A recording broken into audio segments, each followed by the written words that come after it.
From our Highly Mazda of Arlington and Hearst studios, this is Sean and RJ on 105.3 The Fan. Back and looking. All kinds of time. Deep ball. Down to the middle. Oh, McMillan, did he catch it? No, it's intercepted! Jordan Lewis. That was a hell of a play. It was. There was a couple of those. Oh, man, that's a hell of a play. Type plays last night. It is Sean and RJ on 105 The Fan. Sean is out this week. I'm RJ Choppy. He is Bobby Belt.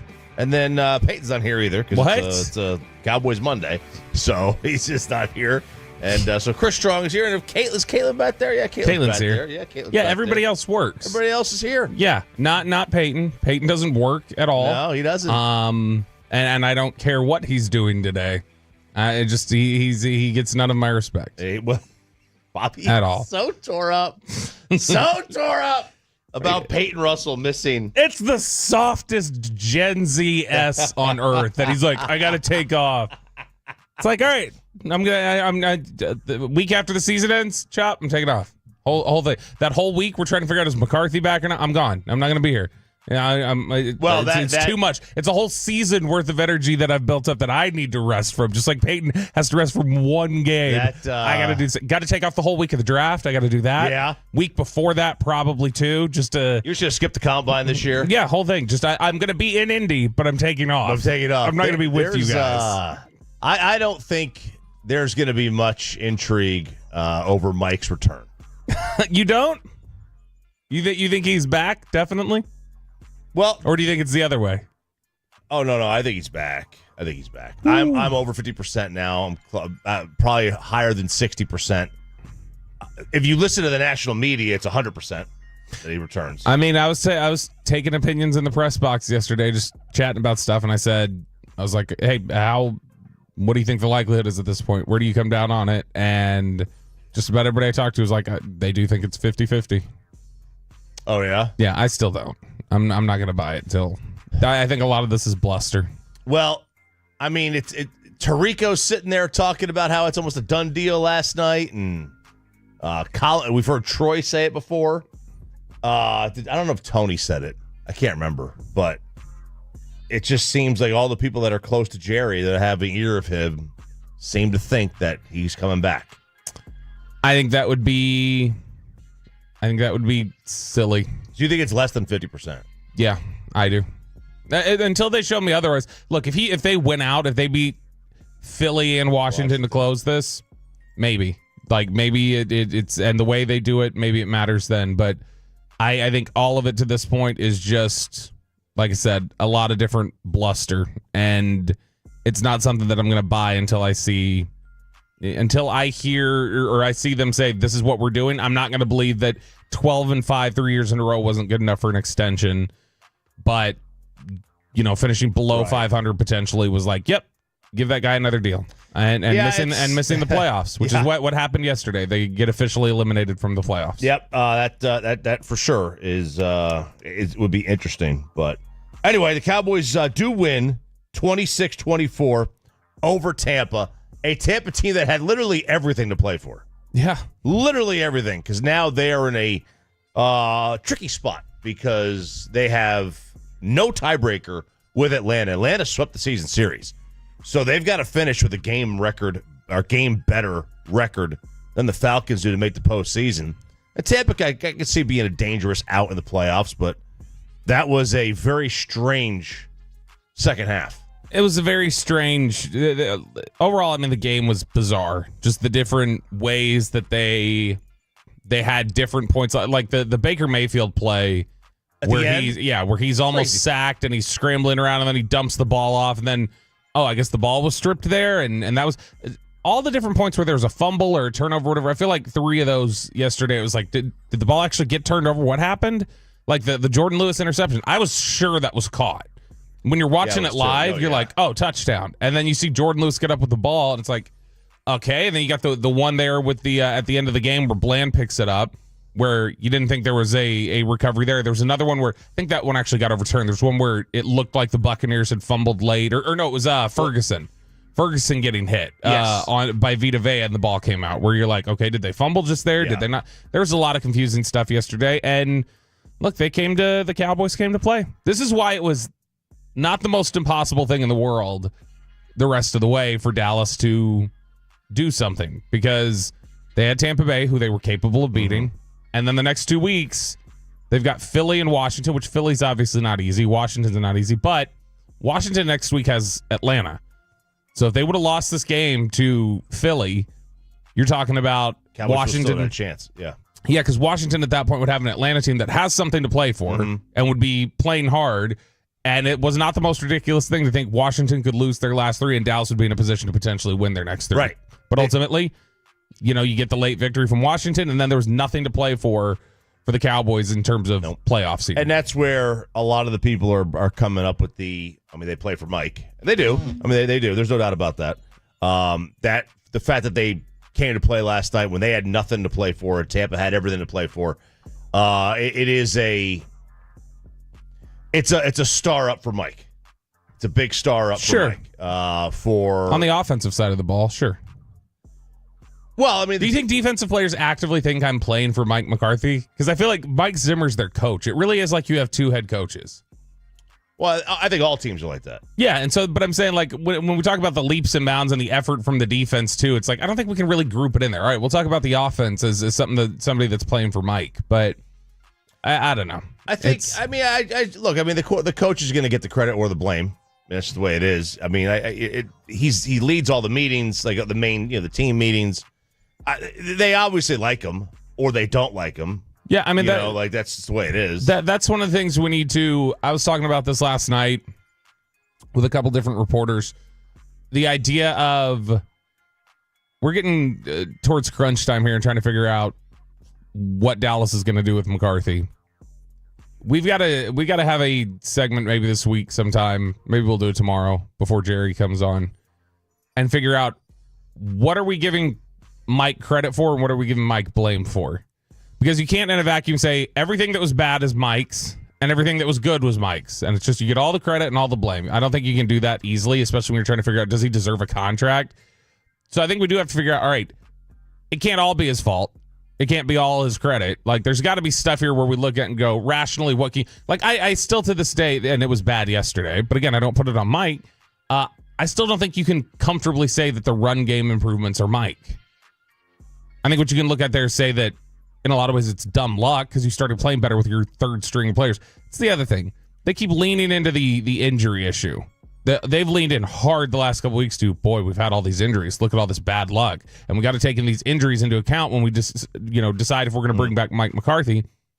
Why? You played better when all your injuries hit.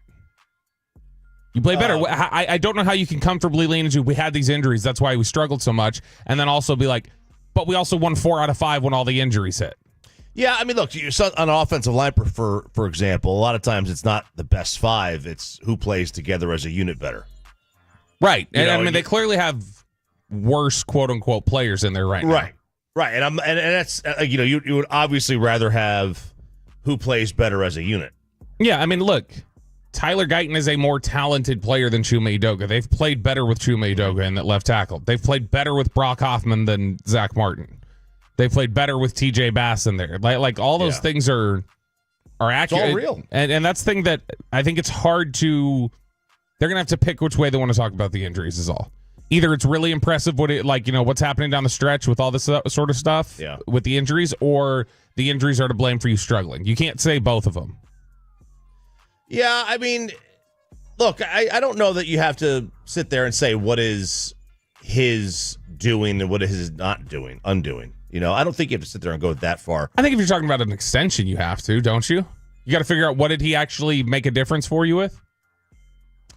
I don't know. I don't know. Like when the CEO of a company, like if they're just up there in the office, they're not getting their hands dirty, but they hire the right CMO and CI, all those letters and crap. Mm-hmm.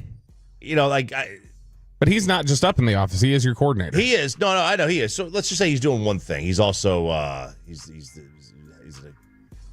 the information guy. Pretty big thing we're talking about with Mike, though. Yeah, it is. No, I know it is. I'm just like, I don't know. You get the guy at the top gets the credit and the blame, and that's kind of how Then if that's the case, then I think you got to say you missed the playoffs. He did. And so you're gone. That's what I would think they would come to their. And again, I think we're still looking at that's probably what's happening.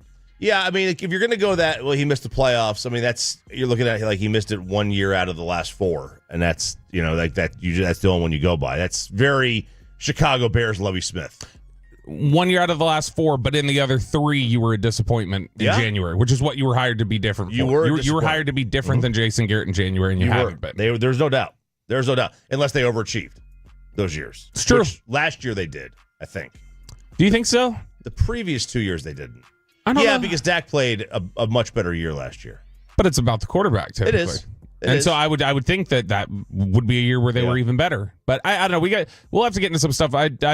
I'm gonna bring it up at 7:20. Just the idea of that looked very different on tape. Like when we turn on the tape and we watch things, that's gonna look like a very different offense than the one they've called all year. The one they had yesterday, 100%. There's so many different things in there that were outside their norm. They had 292 pass yards for Cooper Rush.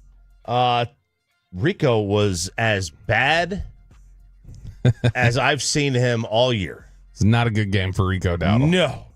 I don't think I would have guessed they would have won this football game running the ball as ineffectively as they did. Yeah. And he was a great value on daily fantasy. Awful. Yeah. Awful game. This was 1 yard. What was he? He was 13 for 23. 1.8 yards per carry. Is that good? Nope, not good at all. Good, is it? Nope, and he had a 6-yard run in there, which means he was 12 for 17 the rest of the time. and then they give Zeke the goal line carry. Yeah, I thought that was lame. Like, what are you doing here? I think that Dowdle can get you a yard. What are you doing where it's just like, hey, let's throw Zeke a bone here. Yeah. Give him the feed me and the touchdown play. Yesterday was, like I said, we'll find listening back to it, or when we talk about it a little bit later at 7:20, we'll walk through all the different ways that this game was different for the Cowboys offensively in the ways that, they were trying to set things up and do different sort of things. And I think it's fascinating what it might say about Mike McCarthy and what he wants to do. It was weird, man. Like, first drive, they were dinking and dunking on that first drive. Like, nothing more than about 3 yards. Then, all of a sudden, Rush just opens it up. Well, I mean, and very typical West Coast stuff, like 3-step drop, 5-step drop, get the ball out. All timing, go, and then set things up and try to push it down the field. It was very much like classic West Coast. And we haven't seen a lot of that from Mike this year. And I do wonder that, when they've had so much success leaning into the running game, and then you come out and, again, we'll listen to this as well later, Mike McCarthy sounds as depressed as he does with Brad Sham before the game, then it does make me wonder, okay, did they just, once they're eliminated from the playoffs, did Mike say, all right, no fear, nothing to lose, we're just doing things exactly the way I want? Because I got to save my job, or I got to, create a portfolio for my next job and say, well, this is really what the last 3 were. The last 3 were what I wanted to do offensively. What I felt like we were able to do. This is what I can do for you, is what you've seen in the last 3 games. Ignore everything else. Ignore the 14 before that. Ignore the year before that, when Dak Prescott was in command of a lot of the offense. I want you to look at, what did I do in those last 3 weeks at the end of the year with half of the offense that I was supposed to have? Man, Bobby is just, I could see the depression. I could see it. Which do you think it is more, Peyton Russell or Mike McCarthy? 877-881-1053. 877-881-1053. Which frustrates me more? I do think it's. I actually do think it's Peyton. It very well might be. I don't think there's a doubt in my mind there. I think it's absolutely Peyton not being here. Oh man, Sean and RJ here on 105 through the Phantom. RJ Choppy, he's Bobby Belt. Chris Strong in for the Chris Strong, hard worker, good work ethic. Sleeping Peyton Russell, and we've got a little star up, star down to get you through your Monday morning here on this Christmas week on Sean and RJ. The 6 a.m. club rolls on. Star up, star down next on the Fan.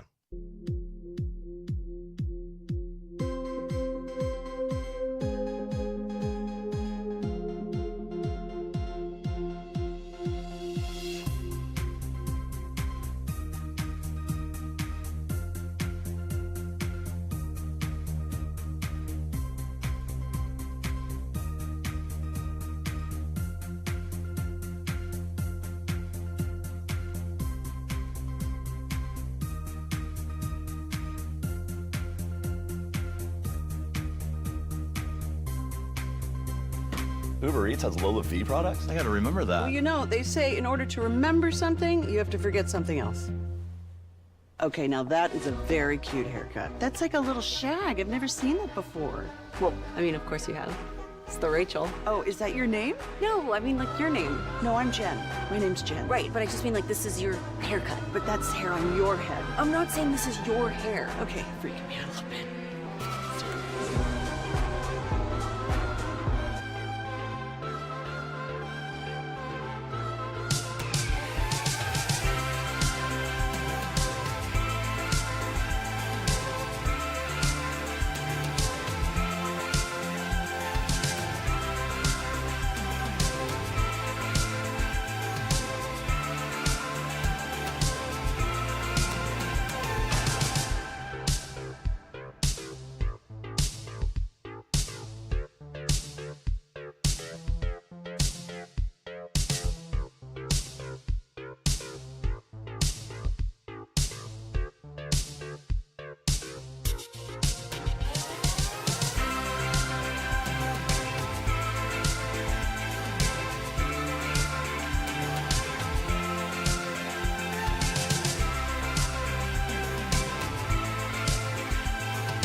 This segment of Sean and RJ is brought to you by Cars for Kids. Donate today at carsforkids.org and Frankel and Frankel. If you've been injured in a car or truck wreck, call Frankel first.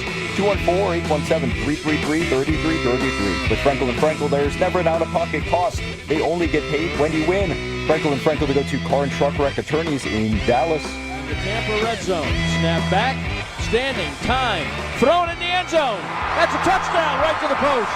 Jalen Tolbert got free and Rush dimed him.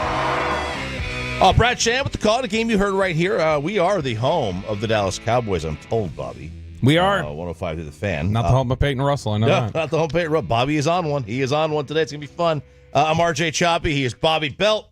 And it is time for a little star up, star down as the Cowboys get the 26-24 victory. Star up, star down here on 105 to the fan. And I will start here, Bobby. Hit me.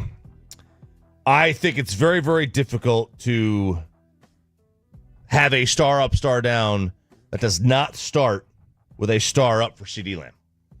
Boy, he was good. He was really, really good.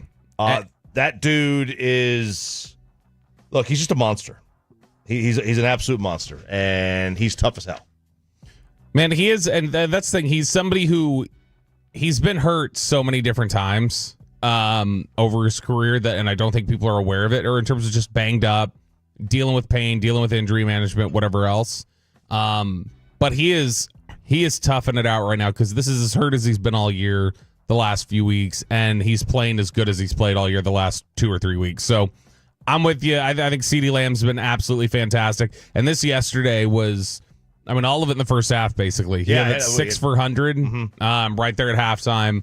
And that's kind of been the calling card for him a little bit this year has been in the second half. Just like he's not involved nearly as much in the second half, especially since Dak went down. Yesterday you take the fact that I didn't realize this either. Did you know he was 8 for 105 in the first half last week? 6 for 100 this week. He finishes with 7 for 105, so he's 1 catch and 5 yards in the second half. And then last week against Carolina, he finished with 1 catch in the second half for 11 yards. Wow. So he's got 100-yard games in the first half the last 2 weeks, and then he gets basically nothing in the second half, but absolutely star up, just the way that he was playing, the way that he has toughed things out. And he talked about it after the game that, this should quiet any discussion of all CD cared about was the money when he was out there, holding out. All he cared about is money. And he said, he's like, of course it's about money. We play this game for our living. That's how we make money. But he's like, I hope everybody sees, like, I love football. Like, I'm going to be out there because I love football and I love my teammates, and that's what I want to do. And I think he deserves a ton of credit. And he is, I think, silenced a lot of questions that were out there, or a lot of criticisms that were out there about his level of play. You have to. He's tremendous. As people said on social media last night, they need more guys like him. This was a meaningless football game, and he is out there on what appears to be like a broken shoulder.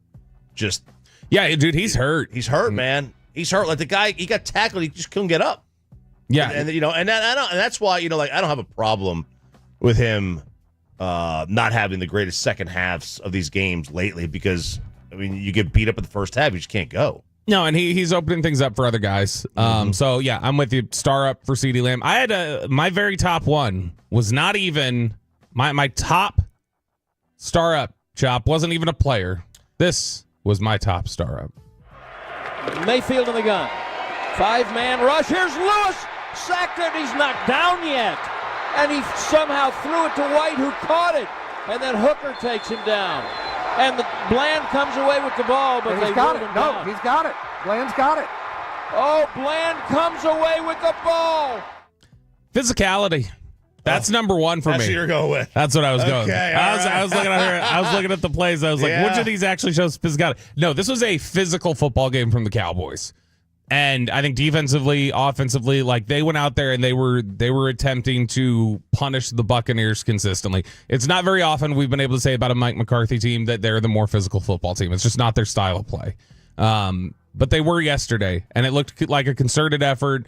The way that they played in the trenches, the toughness that they showed, even running the ball as ineffectively as they did, I thought that overall the entire team on both sides of the ball showed physical mindset, toughness, and that they came with kind of punchy in the mouth mindset. And I was really impressed by that, especially because for them to show that kind of physicality and that kind of toughness when there's not even stakes on the line really anymore is impressive, because it just shows that that was something that they were capable of even when there's nothing on the line. So star up for physicality, and then at the same time, with me talking about running the ball there, I will say star down Rico Dowdle, because I think we've already established he was not very good yesterday. No, he was not very good at all. Just not an impressive performance. Nope, not a good performance. He also didn't get many holes to run through. No, but he was not very good. No, Tampa Bay did a good job disrupting things in the trenches in the run game. Their defensive line played well, and it was tough all night for the Cowboys. I think that 6-yard run that we talked about, Dowdle, that was like his first carry or second carry. I mean, everything after that, they just completely tightened up and closed things off. You mentioned the physicality. That Tampa's, pass, I won't say wide receivers because they're tight ends thrown in there too. Their pass catchers were hearing footsteps all night. Oh, dude, yeah. Donovan Wilson lighting them up. There were a couple different times. Jordan Lewis had a couple of different big hits. They were looking to intimidate their receivers. There were several hard hits where it got to the point where every time Tampa caught the ball, their receivers were bracing for impact, but also it was like, okay, are they going to hang onto this ball or not? It just felt like the entire second half, it was just in their head. And to that, also the defensive front. I mean, Baker was dancing at the end. Oh, yeah. He was not comfortable back there, and it showed. I mean, they really struggled to put together drives. They were pinned back an awful lot. I mean, it felt like the entire fourth quarter they started inside their own 10, and Baker was just dancing. I mean, he had to dance. He had nothing from a time perspective to throw. Yeah, and he's tough as nails. Yeah, you've got this is from last night. Micah Parsons, 6 quarterback pressures. Maris Leafau, 5 quarterback pressures.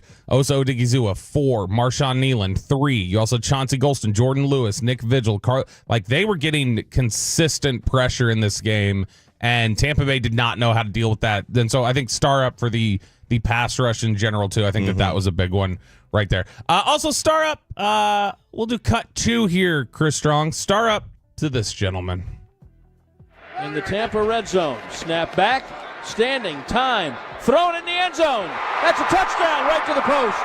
Jalen Tolbert got free, and Rush dimed him. No, not Jalen Tolbert. Cooper Rush. He gets the star up. Jalen Tolbert still has not been great. But Cooper Rush, best game we've seen from him, are we going to say arguably ever?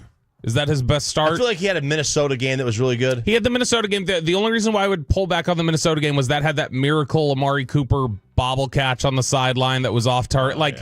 Played solid, but ultimately there were some chunk plays. This was the one where I felt like most consistently Cooper Rush was an advantage for you. Cooper Rush was playing in rhythm and in tempo and just completely comfortable and in command of the offense. You weren't here last week, but I was not. No, you were on vacation, a scheduled vacation. You were getting a surgery done. It's not like you were just tired from the show the day before. So that was fine. Right. That was cool.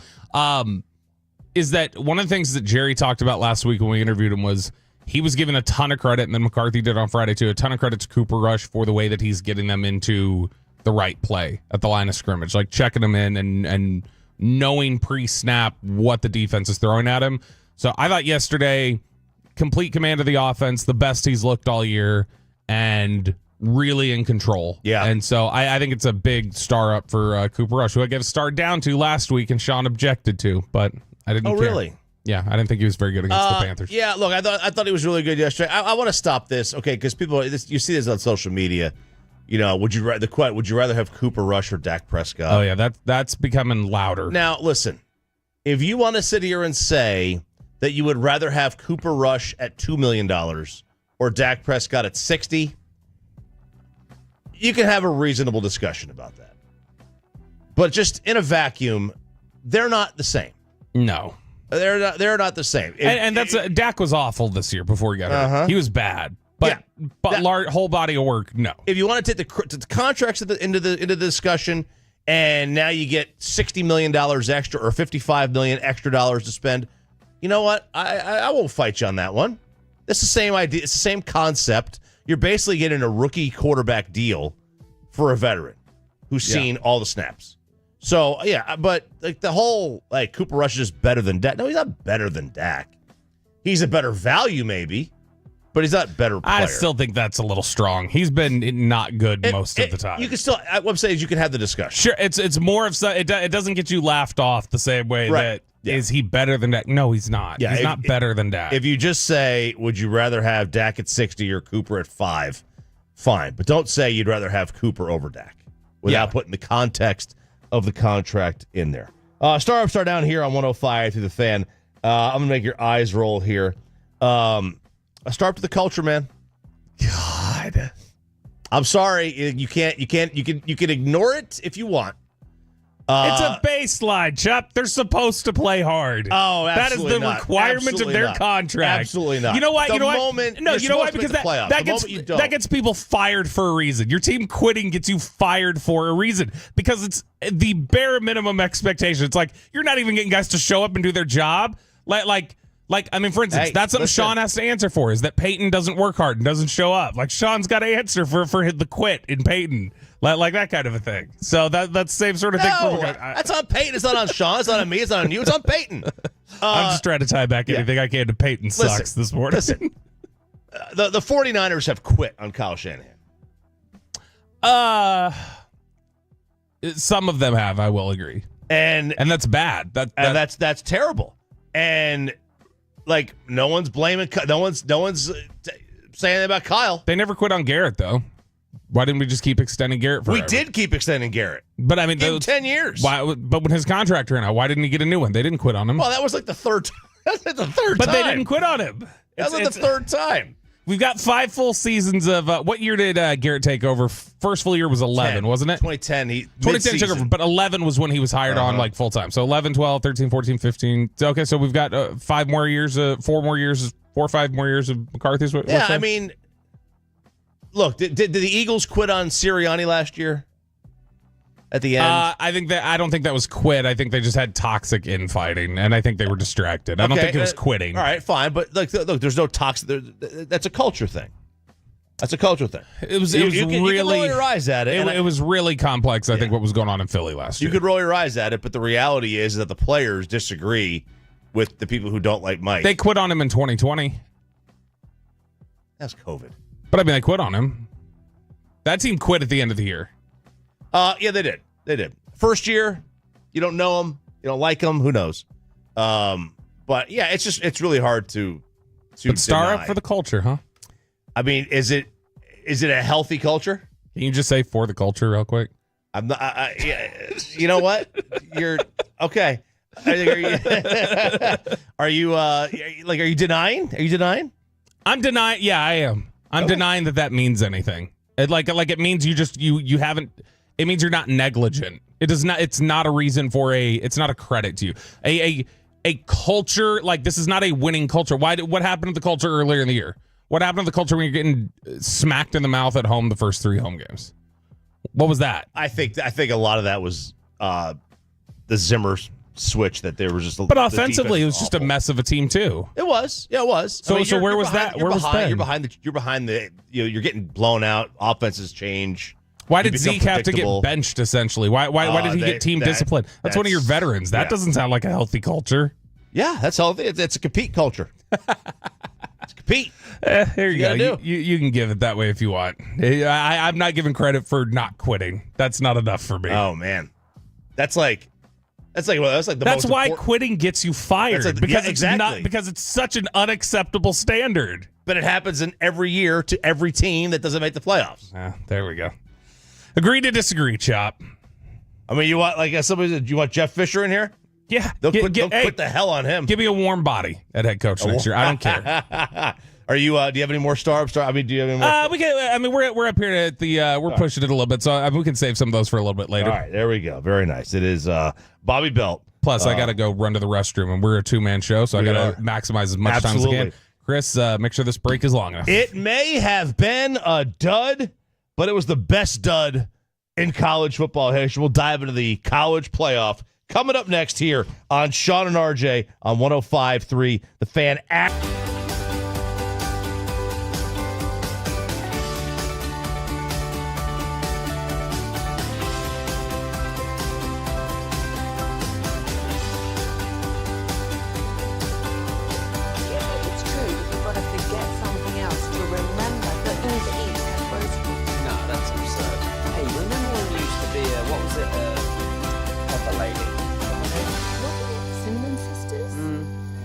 Hazel Babes. Saffron Squad? Nutmeg Maidens? Paprika? No, Nutmeg Maidens. I just said that. Was it Spice Girls? Doesn't sound right. Was it Saffron Squad?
Uber Eats has low fee products? I gotta remember that. Well, you know, they say in order to remember something, you have to forget something else. Okay, now that is a very cute haircut. That's like a little shag. I've never seen it before. Well, I mean, of course you have. So Rachel. Oh, is that your name? No, I mean, like... This segment of Sean and RJ is brought to you by Classic Chevrolet in Grapevine. They're the #1 Chevy dealer in the world. More Silverados than anyone else. This is Texas. This is Classic Chevrolet. Together, let's drive. Based on new Chevy registrations 2023. We'll run it on 2nd and 4. And Blue breaks free past the 40. The race is on. Blue inside the 10. All the way for the Texas touchdown. 77 yards. Interesting. College kegger intro. Oh, just were you doing kegger here? It's always the kegger. Oh, baby, don't worry about it, Christo. I'm just messing with you. It is Sean and RJ here, 105.3 The Fan. That is the call as the Longhorns get the victory over Clemson. They beat the Tigers. They beat them down. A game that the score of 38-24, I don't believe was necessarily accurate. No, Texas was in control. This is not an after issue. the first drive. Yeah, the first drive, obviously, like Clemson, really impressive. And Clemson tried to make it a game in the late third into the early fourth. Like they had played better and closed the gap a little bit. But this was a game that I never felt like Texas was losing. Well, they were the better team. They were the only question was Clemson's quarterback Cade Klubnik going to outplay Quinn Ewers? Which Klubnik was not. There were a couple throws from Klubnik in this game where I was like, okay, hey, Klubnik's come to play. He looks good today. Yep, he is. He'll have his moments. There's no doubt about that. He will have his moments, but that was not over the weekend. That is for damn sure. So Clemson 38-24 losers to Texas, and the Longhorns will move on to the Peach Bowl where they will take on Arizona State. Bevo not allowed to go, I would assume. He's not. No, they don't have. It's a weird thing. Like the setup they have for the mascots or whatever is just his cage is too wide, which is weird because it's a new stadium. Yeah, what a coincidence. Like, oh, sorry, we can't fit that mascot. It's a big mascot. Uga, is it the biggest? Ralph, maybe Ralphie. Is Uga a literal bitch? We used to make shirts in Knoxville that said Uga was my. Because if Uga is Uga a girl? I don't know. I'm gonna assume Uga is. I think it's that bitch is afraid of. Wow, jeez, Bobby. Of Bevo is what it is. Just getting run over by Bevo again. Are they gonna allow Satan in there because they're playing the Sun Devils? They gonna allow Satan in the building? They is the Sun Devil associated directly with Satan? I assume the devil is. I just figured it was some sort of sun demon. I don't think of it so much as Satan. I think of it as like an underling. Okay. But Texas, regardless, when you let Texas rush for 300 yards on you, essentially, you're gonna lose. You're gonna lose. You're gonna lose. You're that gonna game. Get dominated. And I think the one thing that was more evident in this weekend's games than any other is the power of home field. Dude, 100% agree. I was telling somebody this weekend, I was like, I underestimated the home field effect for the first round of these games. It is. I think. Look, if SMU is playing at Penn, in Gerald Ford, over here in Dallas, right? If they're playing here, I don't know that they win the game, but they don't get like overwhelmed. Yeah, I don't think Clemson beats Texas in Clemson, but they're not getting dominated. I don't think Indiana beats Notre Dame at Indiana. They're not getting dominated. Tennessee might beat Ohio State. Probably not, though. Ohio State's the most. We were talking about this Friday. Ohio State's probably the most talented roster in the CFP. Ohio State beats anybody in the country on Saturday with the way they played. Yeah, they played great. They played probably their best game of the year. We're a much better team at home. We're terrible on the road. It's Josh Heupel's problem. He can't do it. They've lost 8 of the last 12 road games. Now 9 of 13. Or maybe that was 8 of 12. But maybe it's a different story. It's at least not a blowout. It's not 42-17. No, because this is what? Notre Dame was up 27-3. Texas was up at half 28-10. Ohio State was up 21-0 like that, just in a flash. And then Penn State got up big fast and finished high. we'll go to the other games here in a sec. Just really quickly on Texas. Probably Quinn Ewers last time at DKR, you would assume, because he's likely going to the NFL. If he doesn't, I think a transfer would be in order. So there's that aspect of it right there that was nice to see the victory. But man, the home field advantage is so massive, it feels like. And I picked, which one? I only picked one upset. I did pick SMU to win, where I thought SMU was a good matchup for Penn State. I still believe that. SMU can't turn the ball over like they did is the biggest thing. And they've done that all year. That was the thing we talked about Friday. We're like, if they turn the ball over, they're going to lose again. That's why they lost to Clemson. They got down big to Clemson because they kept turning the ball over. But when I looked at it, it's like I didn't think enough about how the on-campus playoff game, which we'd never seen. Then I underestimated what that atmosphere and what a big boost that would be. And I was talking to Derek Eagleton about it yesterday in the press box from DallasCowboys.com. And Derek was like, they've got to change. They got to change the format too. Because it's Penn State, that one of the top teams in the country. They're not realistically 6. Like they're more like a top 4 team. Right. And he's like, you get them playing against SMU, and it's like, okay, a home game for Penn State. Like, we got to just start saying buys go to the top 4 seeds, period. And if you win your conference, you get in, but you're not getting a guaranteed top seed. That's not happening. Right, yeah. So it would have been more likely it would have been SMU playing at Arizona State or at Boise. Right. Much more manageable game. Much more entertaining game, probably. More entertaining. Like if they had gone and played at Notre Dame, I think it's probably maybe a similar environment. Or they played at Ohio State. Oh yeah, I still think Penn State was the best matchup for them. Yeah, I think Texas, Ohio State, and Notre Dame probably beat them by the same or more. Yeah, I think you're right. And look, credit to Penn State because they played much better than I was giving them credit for. I still think Drew Aller was Drew Aller. Like, he did not look... He wasn't a major factor. He never is in big games. He had all day to throw. And still went, 12 of 21 for 120 yards or something? Yeah, small game, James. Now, because, they threw out the number. Did you see the number, his record against top 5 teams? Franklin? It's 1 win, right? 1-14. Yeah. That's awful. Yeah, that's terrible. But it's one of those things where SMU's obviously not a top 5 team. Right. But and look, there's not, and the other problem with the playoff, and this is why I don't think we need 16. There's not 12 worthy champions anyway. There's not 12 teams that can win it. Clemson could not have gone on a run and won this thing.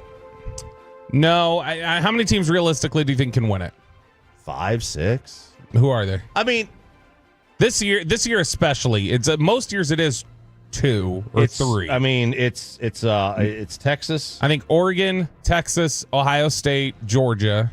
Ohio State, yeah. Texas, Georgia, Oregon, Ohio State. Notre Dame. I don't think they can. I think Notre Dame can. I think Notre Dame's going to beat Georgia. Now, look, if you throw a home game in, you play them at home, then all these teams can win. If you played all the games at home. But Notre Dame's pass defense is insane.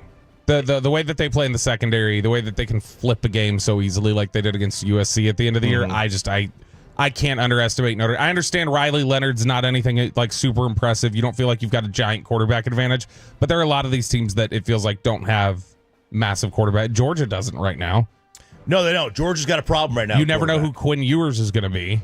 Drew Aller, you never know who he's going to be. So, there's so many different quarterback settings. Will Howard. You don't know who Will Howard's going to be. Exactly. That's what I'm saying, is when I look at it and go, yeah, is Riley Leonard a big boost for Notre Dame? No. But none of these the only guy I feel constantly I feel like I'm going to get his best game in a big game that's in this playoff right now is Dylan Gabriel. Yeah. That's it. Dylan Gabriel in big games. Dylan Gabriel in big games has consistently throughout his college career stepped up and played his best football. He's a good player. He's tough. Oklahoma, Oregon, no matter where he's been, he has played his best football in big games. Yep, he's a good player. Now, the problem is that you got a lot of blowouts here. This is very similar to what we had when we had the 14 playoff. The first handful of years of the 14 playoff, where the average margin of victory was 17. Every single game this weekend was a double-digit game at the half. Yep. 3 of the 4 were 3-score games at the half. And the last one, the Ohio State-Tennessee game, very easily could have been 3 scores at the half. It was 3 scores at one point, and then you had a little bit of a run. But I mean, it was a dud, but it was a fantastic dud. It was an amazing day of football.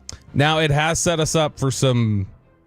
Now you got two duds potentially in the next round. Have you seen the point spreads for these games? Yeah, I know. I mean, Texas is what, 14.5? 13.5? 14 at Bovada. Penn State's -11 against Boise State. Now that's at the Fiesta Bowl. Yeah, Ohio State -2.5 against Oregon. See, that's the surprising one. That's surprising. We're trusting Ryan Day. All of a sudden, I understand they played well. We're trusting Ryan Day. They played well. They played really well. They were as focused as any team this weekend. That's as focused as they've looked all year. Yeah. That team. And kudos to them coming off that Michigan disaster at the end of the year and everything that happened post-game for them to be locked in. We were talking last week to a couple different college football writers. We had Dan Wetzel. We had Stuart Mandel. Like, both of them talked about one of the more intriguing factors of this weekend was like, how is Ohio State going to look after everything that happened at the end of the year against Michigan? And they had like, did you watch Game Day? Mm-hmm.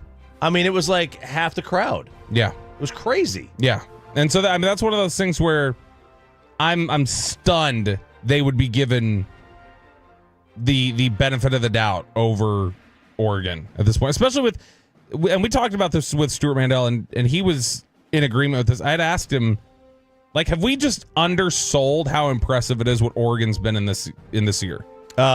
We have, because Oregon, you talk about a year of so much variance and it feels like for the last half of the season, every week, two of the top teams went down. It felt like every single week, and Oregon just remained consistent the whole way. Yeah, never did. And so for them to just get zero respect here, I'd be pissed if I was an Oregon fan. By the way, this is my favorite note. Since 2020, Ryan Day is now 49-0 in non-bowl games against teams other than Oregon and Michigan, and he's 0-6 against Oregon and Michigan. Yep. It's the two teams he can't beat. It's it. That's all it is. And Georgia's a 1.5 favorite over Notre Dame. Which I get, but man, Stockton, we don't know what that is. We don't. I'm gonna pick Notre Dame if this was in if you're talking about like just your first round of CFP games and everything else. I'm learning now, like I said, that home field advantage obviously means a ton. But in general, I think Notre Dame's pass defense is going to cause a lot of. Stockton looked just completely frazzled against Texas after that first drive, where he didn't look comfortable at all. And Notre Dame's going to make things really difficult in the secondary. I have way more respect for Texas's players, though. I think they're a way better team. I don't know. This one's tough to pick because I could easily see Georgia not being able to do anything offensively because of the quarterback situation. But I could also just see them absolutely running away with it. Man, that would set up really nice for Notre Dame to get to the title if they beat Georgia, because I think Notre Dame can beat Penn State or Boise. I agree. I think the winner of that game goes to the title game. Easy. I mean, I picked Oregon. Beck will probably be back by then, right? What's that? Beck will probably be back by the January 10th games, right? It's not certain. They've talked about that he could be out for the whole thing. I mean, that was a bad injury he took against Texas. It was very bad. But I mean, look, I picked Oregon over Notre Dame for the CFP, and so I'm going to stick with it because I wasn't dissuaded of that this weekend. But that Georgia-Notre Dame game will be the one that's, I think, the closest. Yep. All right, it's a little college kegger here, part one. We're going to do some overreactions a little bit later on. I'm going to go verify my cleanup now. Bobby went to the bathroom, and this Neanderthal didn't use baby wipes. I never have. That's you got some in your bag? Yes, I do. I'm going to steal them. Please use them. Main pocket? Please. It's to the front. Okay, please use them. Please use them. It's Sean and RJ here, 105 through the fan. Let's go look around the National Football League. Cincinnati maybe in the playoffs. Minnesota as the 1 seed. San Fran quitting on Kyle Shanahan. Go around the National Football League. Next on 105 through the fan. Right, but I just mean like this is your haircut, but that's hair on your head. I'm not saying this is your hair. Okay, freaking me out a little bit.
Do you think it's true that you've got to forget something else to remember that Uber Eats has groceries? No, that's absurd. Hey, remember when you used to be a, what was it, Pepper Lady? Pepper Lady? Wasn't it Cinnamon Sisters? Basil Babes. Saffron Squad? Nutmeg Maidens? Pre-curb? No. Nutmeg Maidens? I just said that. Was it Spice Girls? Doesn't sound right. Was it Saffron Squad?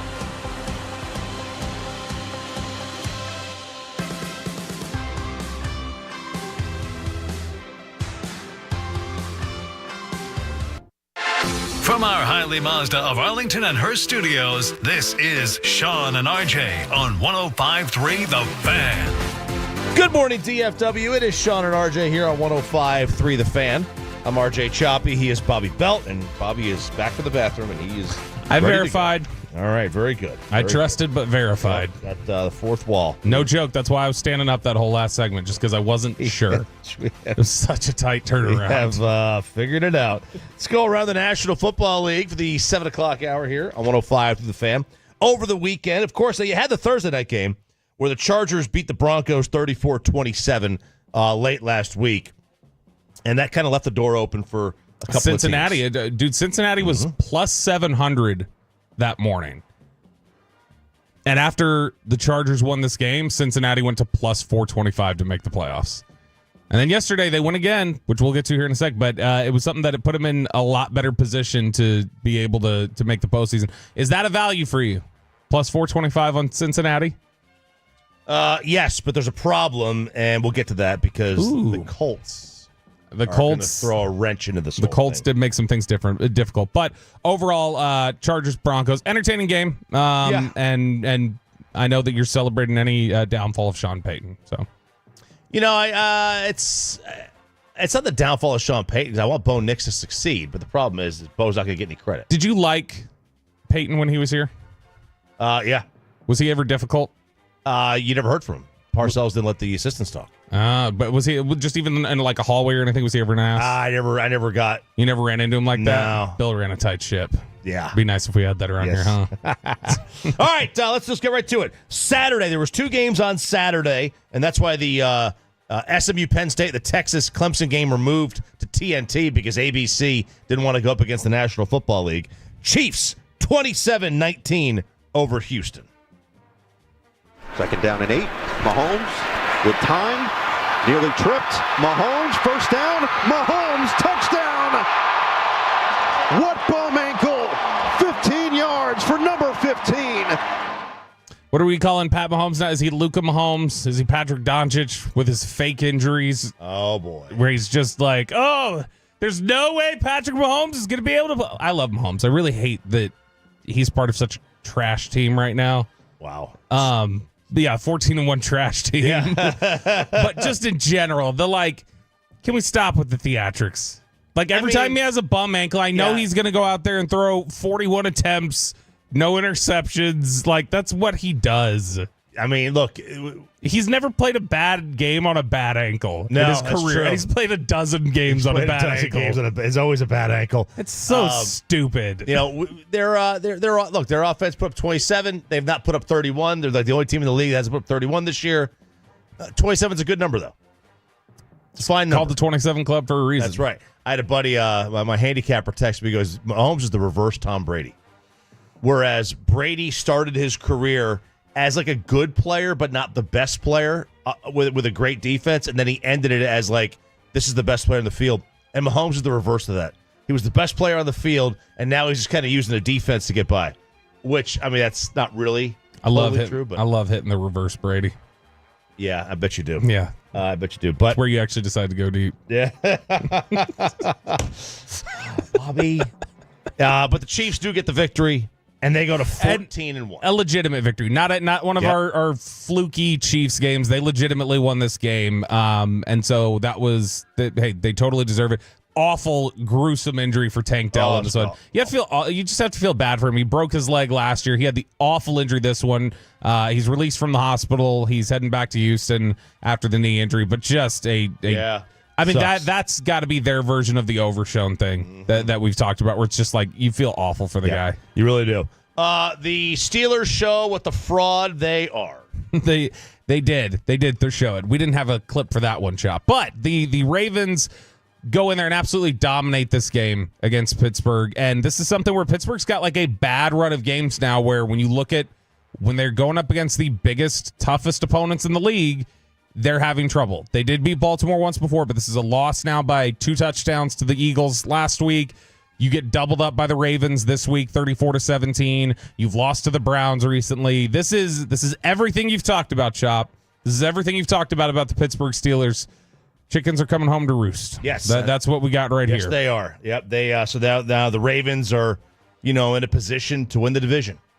Yeah, because I mean they're at 10-5 now. Pittsburgh at 10-5. They've got the split there, but I mean Baltimore's basically in control at this point. And man, this is a great game from Lamar Jackson. Really, really good game from Lamar Jackson. And Russell Wilson had played well overall since he returned, but I think you're starting to see the limitations of what a Russell Wilson offense is. The New York Football Giants ran into a giant Penix. Loud in motion. Robinson with the cut outside, and he will walk in untouched for an Atlanta touchdown. I just came up with that right there. It was good. Thank you. They unzipped the penis.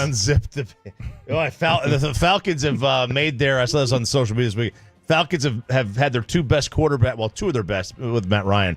A left-handed quarterback whose last name was 1 letter away from male genitalia. with Michael Vick. Yeah. And then Michael Yeah, Penix. that's solid. It's good. This was one, though. This was an ugly game early where just nobody was playing very well. And even still, Penix was fine, but there wasn't anything super exciting about what Michael Penix did in this game. But, man, the Giants are – you want to talk about a team that's quit. This is how bad the Giants are. Whew.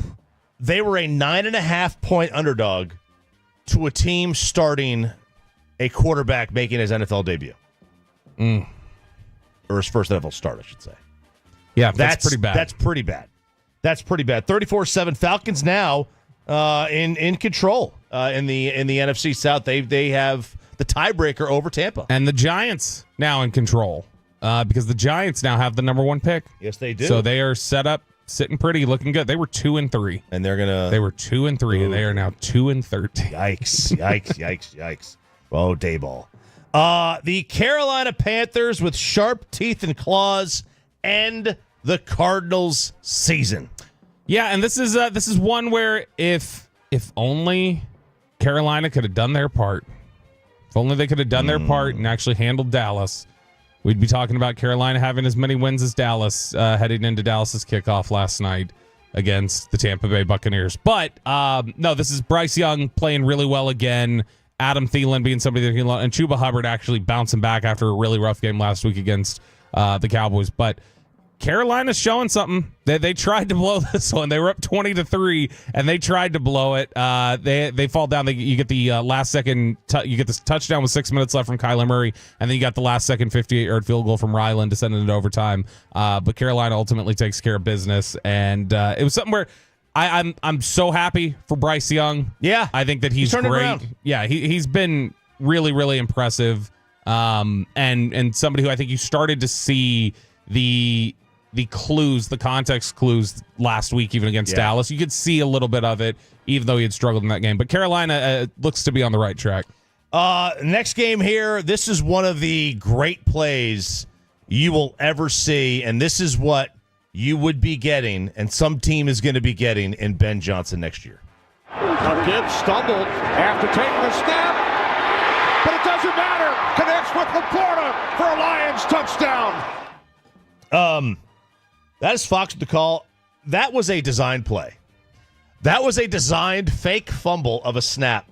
A stumble by Jared Goff, who I'm surprised was athletic enough to not fall when he did that. And a touchdown pass to Sandler. What a play. And this is one that, have you seen where they developed this from? No. This actually happened against the Packers, where the Packers screwed up against the Bears and actually had a fumble situation like this and turned it into this gash chunk play. And so he designed it based off of that. God. The guy's pretty a genius. It's the guy is a genius. It's pretty genius. Detroit bouncing back. Big positive for them. This was a game where they were in complete control. Caleb continues to play well.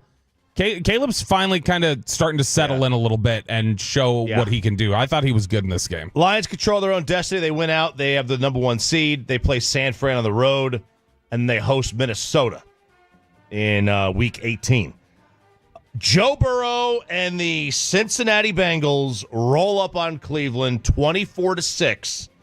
And they still have a chance. And we can pair this real quick because they're back to back on the schedule or on the rundown there. We can pair this with Indianapolis beating Tennessee 38-30 because these two are inextricably linked right now, Cincinnati and Indianapolis. And you think that this one may have disrupted things a little bit? I think it did because Indianapolis plays like the Giants and Jacksonville or something the rest of the way, and they're not going to lose.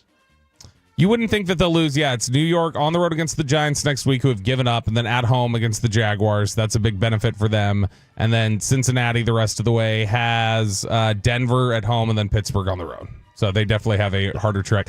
Man, if they would have flipped one of these games earlier in the year, just flip one of them. When you started 1-4, and the Washington game, how many games did they score 33 or 35 in?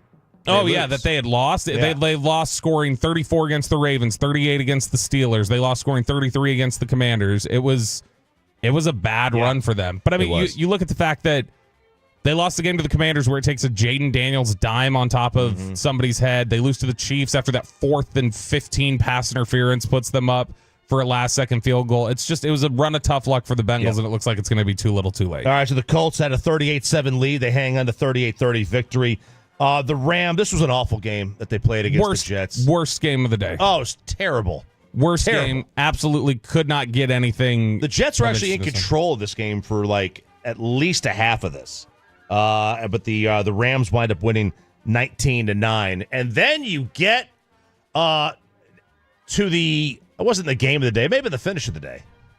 In Washington. The finish is all that matters. That's right. In Washington and Philadelphia, as Jaden Daniels, with seconds to go, finding the end zone. 2nd and goal, 10 seconds. Daniels fires, end zone, touchdown! Jamison Crowder, preposterous! 5 turnovers, and the lead with seconds remaining. That is Fox with the call. You know, the amount of people who are asking, was this an Eagles collapse or a Washington win?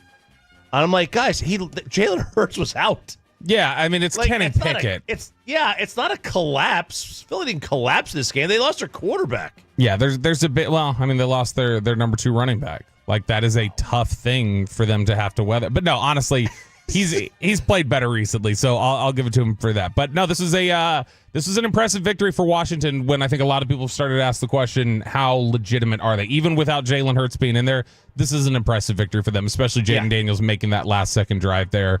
Saquon Barkley now 268 yards away from the record, and so he's got to get 134 yards on average the next 2 weeks to break the record. They are going to shoehorn him. Oh, he's going to run the ball 40 times against Dallas next week. Easily. Minnesota was on the road and on the ropes at Seattle. Got to go about 50 yards now to get into field goal range. And Geno Smith wants a chunk. Ball throw. Picked off. Ball game. And Theo Jackson, with his first interception of the season, seals win number 13 for the Vikings. Man, Seattle was up 24-20. The Vikings get a touchdown, and they wind up winning 27-24. They're 13-2. It's unbelievable. Kevin O'Connell's the best coach in football, it feels like to me. They're 13-2, and if they lose to Detroit, they'll be, and let's say they beat Green Bay, they'll be 14-3, and they'll be the 5 seed. And that's just that's CFP. That's very CFP like. That's so stupid. They'll be on the road at Atlanta. How much do you think Detroit is sweating that last game of the season, though? I think they are. I mean, it sets up nicely for them right now. It does. I mean, they're absolutely. Now, I think if Detroit beats San Fran and Minnesota loses to Green Bay this week, I think Detroit might wrap it up. Yeah, but this sets up at least to where they've got an opportunity to if Minnesota just wins out, they've got the division. They have the 1 seed. They have the number 1 seed. Yeah, they have the 1 seed, which is stunning to think about. It really is. This was another ugly game. Buffalo 24-21 over New England. Yeah. And it never should have been this close. This was a 14-point spread. I bet this game. I took Buffalo. New England was up 14 in this game. It was 14-0 at one point. This was, look, this is the Patriots just blowing things the Patriot way. This is the new Patriot way, which is to just play awful football, ugly football. Although Drake May, I thought, overall played really well. This was a game where, if you look at the box score, they had things in command for a lot of the day against Buffalo, but it's turnovers that ultimately kill them. Speaking of blowing it, the Raiders 19-14 winners over the Jaguars. They had the number 1 pick. They're number 6. Now they're 6. Holy cow. The AP, we may touch on it this week. AP had a great note about the number of teams that are bottom dwellers and 10-11 win teams right now. It's the biggest chasm we've ever seen in the NFL. Yeah. And then Miami 29-17 over San Fran, a San Fran team that looks like they gave up on Kyle Shanahan. Well, you need to fire Kyle Shanahan and make him a free agent head coach. That's what I'd say. That's what you need to do. And then you need to hire him here in Dallas. I'll be built. There we go. So there's a little bit of around the NFL on 105.3 The Fan. It is Sean and RJ. I'm RJ Choppy. He is Bobby Belt. Did Sunday night's game plan and play calling prove that Mike McCarthy is going down swinging? We got the commercial-free Expressway best and worst of the weekend. Scott Hansen apologizing for nothing. Don't call it commercial-free. Can you call, we're genuinely commercial-free, not those frauds at NFL Red Zone. Mike Tirico hates the NFL rules, and Bobby, I'm Mike McCarthy. It's coming up next here on the commercial-free Expressway next.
The Expressway is brought to you by the On Time Experts. They wouldn't give it up out there, so I'm real proud of them. And Mike McCarthy, he just won't let them. I think they're playing for the Super Bowl out there. He won't let them do it. So proud of that. Proud of the coach. Thanks, guys. It's good. Well, Merry Christmas, too, every one of you. Merry Christmas, Jerry. Dude, he came out, tried to do that. He tried to give us a one statement and bail. Which, what does that mean? That's not like Jerry typically. We stopped him. We got a couple more questions with him, but he tried to just give that as his only statement and then went, thanks, guys, and tried to walk. You could drag him back in quite easy. Right, but he never does that. He usually comes out with an opening statement and then stands there and takes questions. We had to stop him. And it's like, what does that mean? Maybe to go to the bathroom. I don't think that's what it was. It's more, did he not want to tip his hand that he loves what McCarthy's doing and he's keeping him? Or did he not want to tip his hand that, man, after a game like that, we're not bringing him back? It just seemed like he wanted to minimize. He didn't want to, he wanted to play a little more close to the vest. He didn't want to say whatever he wanted to say. I don't know what it was, but he has said, a few times this year how, about how he likes how the team is playing or whatever, how they're fighting, competing, all that crap. So I mean, he has said that several times this year. I'm starting to think that he's coming back. I'm way above 50% now. Way above? What are you putting it at right now? 60, 65. Man, that's depressing. 85. I don't know. Everybody on Twitter last night seemed to think it was 100. Yeah, that's how everybody's talking. I'm not there yet. In fact, I think last night proves McCarthy knows he's not coming back. He knows that as of right now, he's not coming back. Now, you think this? Now, why don't you explain this? Okay, so last night's offense, I think when we go back and look at the tape today, that offense is going to look so wildly different from the way that McCarthy has typically run things that it was noticeable how just different I think everything was with him. Last night, let's just look at right out of the gate. I felt like this was a game where they were going to run the ball a lot, that they were going to be able to lean into the run and have a lot of success with that. And I was certain that was going to be the approach in this one. And then they come out and they throw the ball 3 times pretty quick, where it was just, okay, here we are, get the ball out, 1, 2, 3, ball, 1, 2, 3, 4, 5, ball. It was all very timing based, very heavy West Coast concepts of get into your drop and get the ball out. And it was noticeable within the first 3 plays. I was like, okay, that's odd. Then I'm watching them run these really tight, condensed formations that they had not run all year. They've had the widest formation set in the NFL all year. That Detroit, San Francisco, the Rams, like those are teams that run the tightest formations in the NFL. Dallas has consistently been the widest spread formation in the NFL this year. Last night, they were playing much tighter. They were playing condensed formations much more frequently. It was about 30% of the time they were playing a condensed formation. And they've only done that typically on the season. It's been a little under 20% of the time. So they were doing it a lot more yesterday. They had run 6 receiver or 4+ receiver sets, which were a staple of McCarthy when he first got to Green Bay, where he would run 4 or 5 receiver sets. They ran 4+ receiver sets 6 times yesterday. Heading into the season or heading into this game, they'd run them 25 times all year. Were those 6 in the second half when CD was kind of in and out of the game? No, it was split. It was first and second half. I was thinking like maybe they ran it more when he was out because they actually ran it a lot less in the fourth. Okay. But the first 3 quarters, they kind of split it up. But I mean, that's 6 times they did run it just 25. Heading into this game, it was about 2.5% of the time they ran it. There was a point yesterday where they'd run 15% of their plays from 4+ receiver sets. And then this is another tell right here. Heading into this game yesterday, Chop, Cooper Rush had thrown roughly 4% of his throws were slants. And roughly 11% of his throws were throws to the flats. Yesterday, 17% of his throws were to the flat. 11% of his throws were slants. Slant flats are a staple of McCarthy's offense from Green Bay that we have not really seen much here in Dallas. Even when he got his offense back, he has not run a ton of those. Angle routes, which are just the up, and it's basically what it sounds like. It's an angle route that you take. They had run 4% of those this year with Cooper Rush. He threw 12% of his passes yesterday on angle routes. So angles, slant flat combos, tighter formations, get the ball out quickly, doing different things like I'm going to line up Kevontae Turpin in the backfield, and then I'm going to run him inside. I'm not pitching it outside. I'm running it inside with Kevontae Turpin, which is something he did with Ty Montgomery in Green Bay. And I look at it and I just start going. Montgomery. For North Texas guy, Ty Montgomery, who went to Stanford. I look at that, all these different aspects of it, and it's like, what is McCarthy doing? This to me looked like, and it looked really obvious early on that, okay, this is different. This is different than what they've run this year. And so now I'm starting to ask myself, when you go out there and the playoffs are out now, you're done. You've been eliminated. When you go out there and run the offense looking like this, that to me says you're going out your way, you're going down swinging, and you're going out there to say, this is what my offense looks like. This is what I wanted to do. We had to run the ball. We were trying to do different things. We couldn't take the risks. But now that everything's on the table, it is what it is. We're running the offense the way I want to run it. Is there a chance they just saw something in Tampa that they want to exploit? I don't think so, because it was the same concepts defensively that Carolina ran, and you didn't run it that way. Carolina and maybe they saw something in the Carolina game that they could have exploited. But I mean, they did take advantage of Carolina. They had success beating Carolina, running the ball and doing different things with the passing attack. Like, I mean, Rush had 3 touchdowns against Carolina. Mm-hmm. And so you watch this game yesterday and it's like, man, this looks much more similar to what McCarthy's classical West Coast offense has always been. And it makes me wonder, all right, is this him saying, I know that as of now, I'm not coming back, and so I need to just do things my way over the last 3 weeks to try and save my job? Or is it him saying, I know I'm gone, and I need to put this portfolio together to show to other teams that says, hey, most of the year I wasn't able to do what I wanted. You saw what happened. As soon as we got eliminated, I put this out there, and you saw the success we had, and this is what it is. Because this was a different offense that was being run yesterday. It's possible. It's possible. I think that it's more likely than not that he returns now. Why change it so much, though? Why wait till you're eliminated and all of a sudden everything is different in the passing game? I mean, that's why it doesn't make sense. It doesn't. That makes me wouldn't logically. I'm not saying this is the case, but logically, wouldn't you think of it and go, all right, if you're eliminated and all the passing concepts are changing, doesn't that sound like somebody who's trying to put something out there? Like, doesn't that sound like why would you change? Why not just keep going with whatever you're going with, unless you're trying to show something? Well, maybe he's hedging a bet. Maybe he's hedging a bet. But that tells me at the very least he's not comfortable that he's 100% back. He doesn't. I don't think that tells me a decision hasn't been made.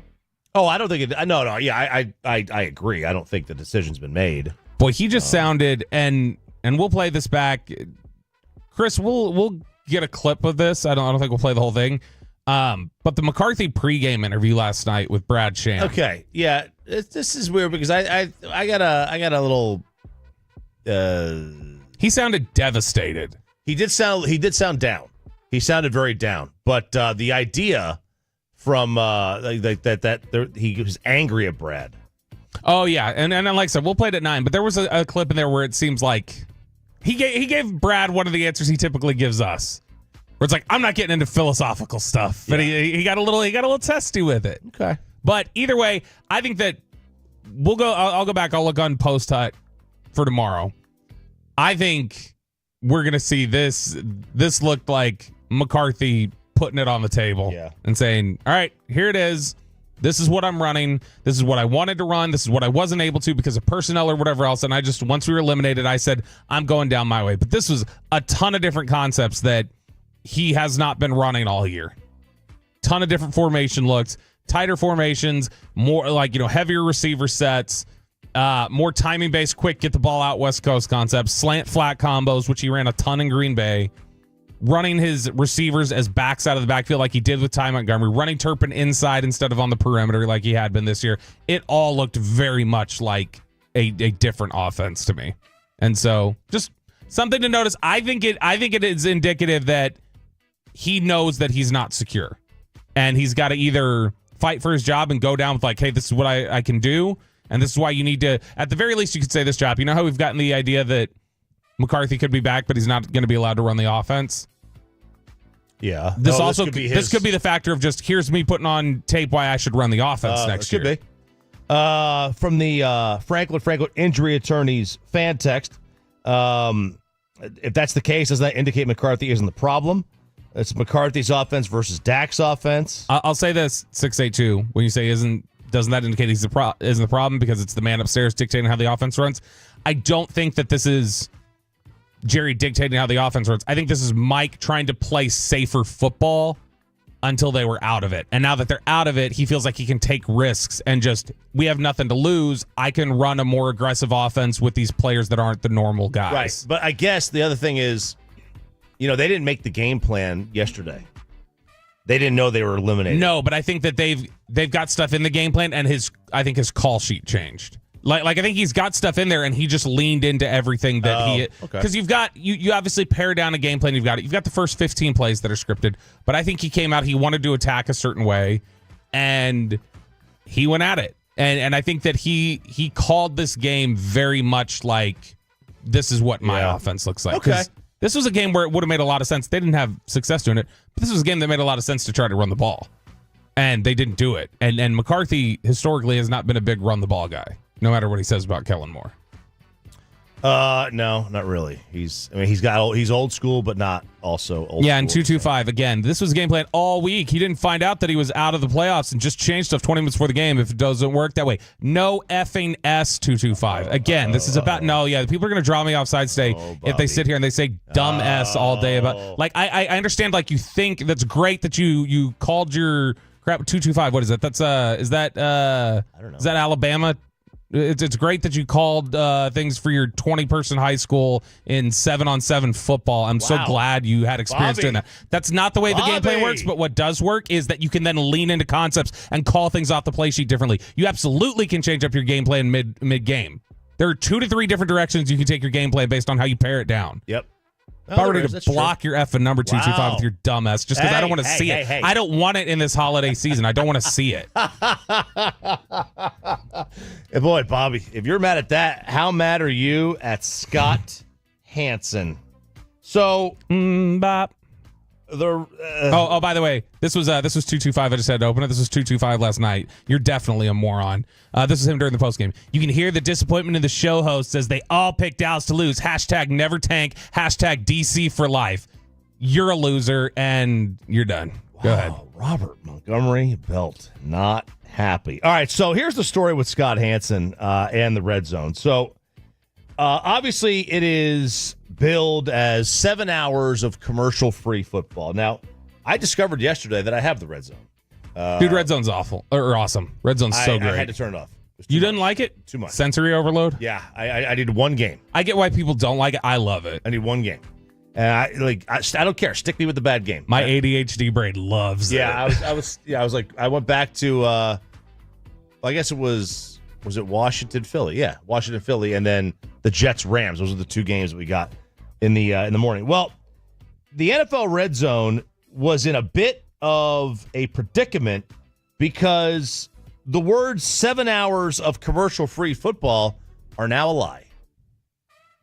As we go to the Octo Box, 7 games here in the early window of week number 16. You got the first place Lions, the first place Eagles, the first place Rams, all in action. And you know what? You love red zone football. We love red zone football. So from this point forward, it's 7 hours of red zone football starts now. Okay, so what he had used to say was 7 hours of commercial-free football. Mm-hmm. But last week, there was a split-screen graphic on the box, and you had seen the Baltimore and the Giants game on the right, but on the left, it was Lamar Jackson doing a Gatorade commercial. It was one of those split-screen commercials. Mm-hmm. And Scott Hansen had to come on and make an apology and say, I want to make a quick second and apologize for using the commercial-free catchphrase at the top of the show. I was conflicted about it, had a tough decision to make. I made the wrong decision, and I'm sorry. And there's nothing to apologize for. This is an awful take from you. There's absolutely something to apologize for. There's not. You do not squeeze in the commercial and then tell me it's commercial free, because that's not. Commercial. Picture in picture is commercial. Oh, absolutely not. It absolutely is. That's a terrible take. Oh, Bobby Bell. No. Oh, that's a terrible take. A split screen box is not a commercial. If I'm still seeing the game or what's going on, I am not in commercial. Let's get you over to QC Connects. That's right. Keep talking. I'm going to talk over you with the ad read, and we're gonna then see. You don't need sound. But I don't need to hear Noah Eagle. That is commercial. I don't need to hear Noah Eagle. That's still a commercial, though. It's You can't say it's commercial free if there's not a commercial in it. It's not a commercial. I'm not saying it's that much of a. It's not that much of a distraction, but to say it's commercial free is a lie at that point. What is a commercial break? No, he didn't say commercial break free. Huh? He didn't say commercial break free. A commercial and a break is the same thing. No, a break, because a commercial is just a single one. Like a single commercial. What's the difference if he did a sit here and said, this segment's brought to you by Crown Royal, the official whiskey of the NFL? It's called a billboard. It's a billboard. Same thing. Different. Same What thing. a stupid You're ass. not losing any game action. Therefore, you're not. You are tightening the view to throw in the larger ad. You're already in 4 boxes. They're just using 1 box. No, because this one, did you see it? They minimize it and they put this giant photo up. It's not a big deal. Dude, not a big deal. No, that is not commercial free. If you're complaining about this, that's first world problems. It is, but don't tell me it's commercial free if it's not commercial free. That's all. Just say it the way you did. 7 hours of red zone football. Fine, call it that. But you can't call it commercial free anymore because it's not commercial free. There are commercials in it. It's not a commercial. If they were to leave the game. 972 does bring up a good point in your favor. Is NASCAR all commercials then? Because they got commercials all over their cars. They do. Yeah, they do. Yeah, it's I didn't understand the hate. 972 brings us up. They said Amazon used to be commercial / ad free, but now we get ads. Does that bug you? That Prime will used to be Prime. If you paid, you got everything free. Now when you play stuff, they will throw an ad at the beginning of the video.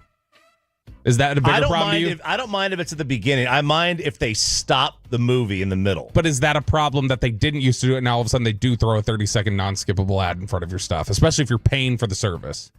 Is that a bigger problem than Red Zone to you? It's a much bigger problem because you're stopping the action. But to me, it's like you're just delaying when you get into it. I think the Red Zone one is a bigger issue.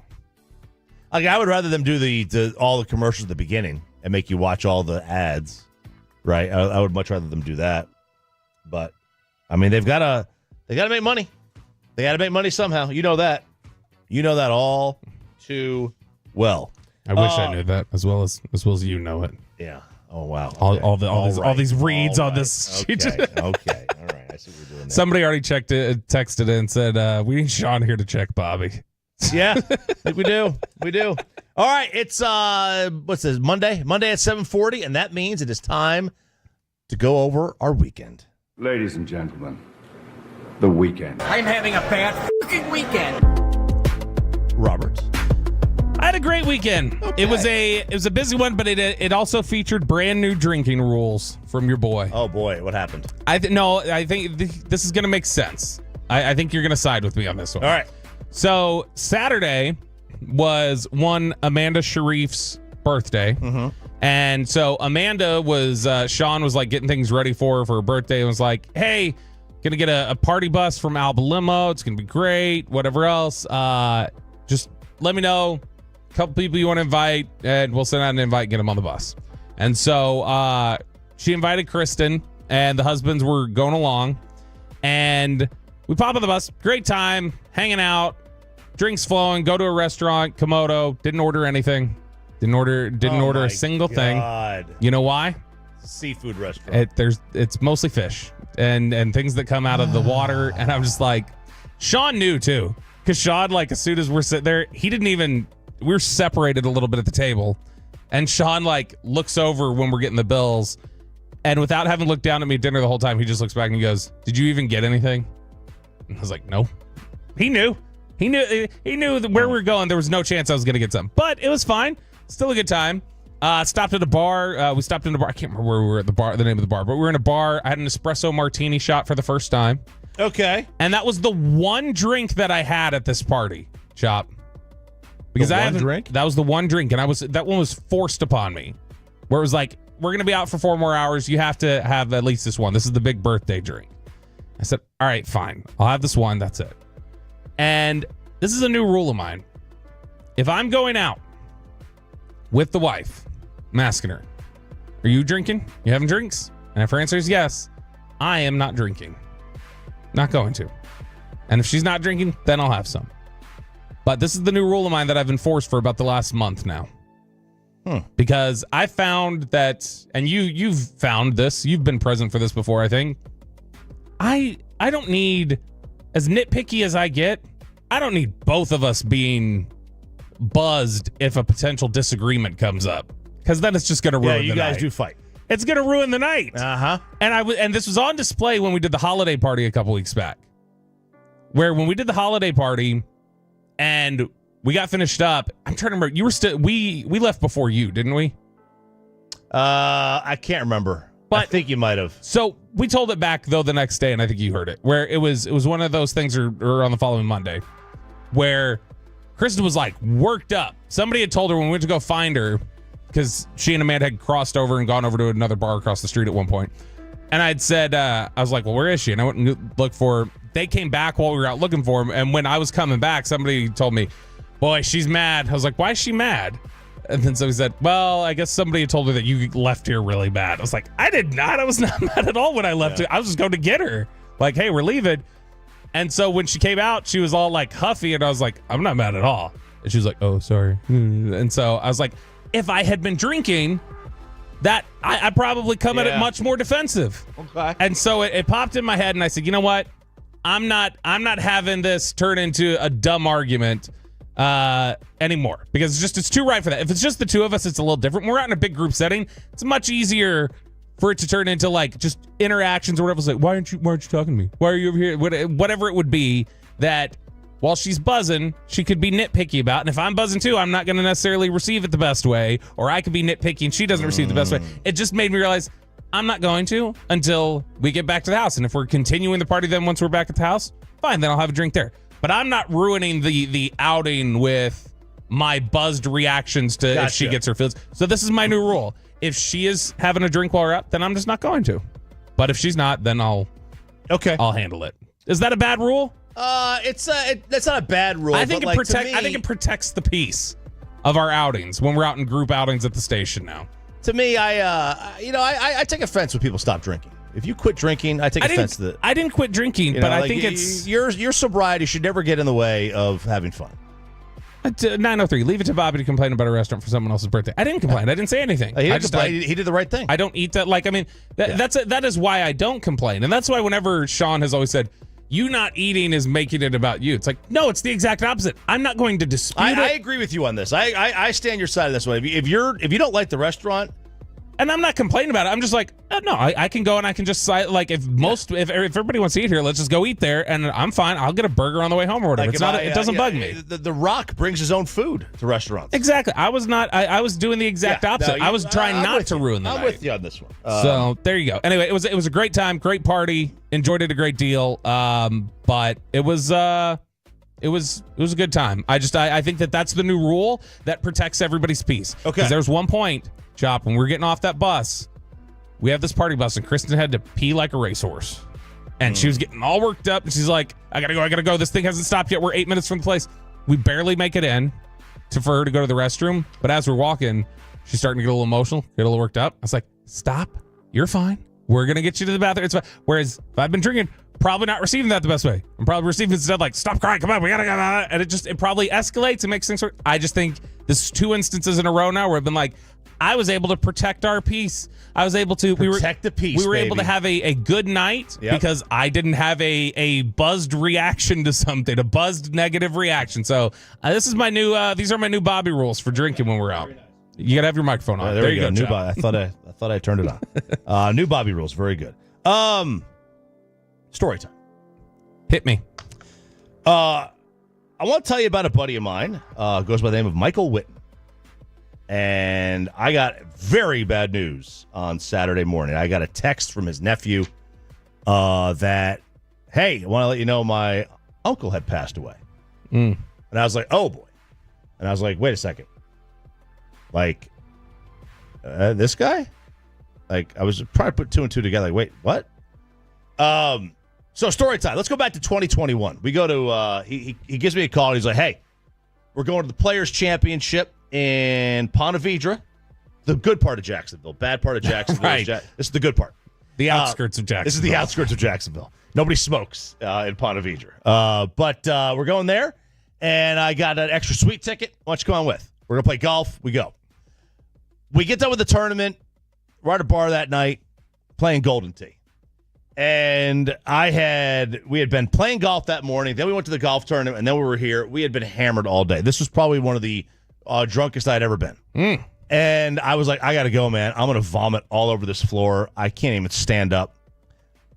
He's like, all right, let's get an Uber. There's no Ubers available.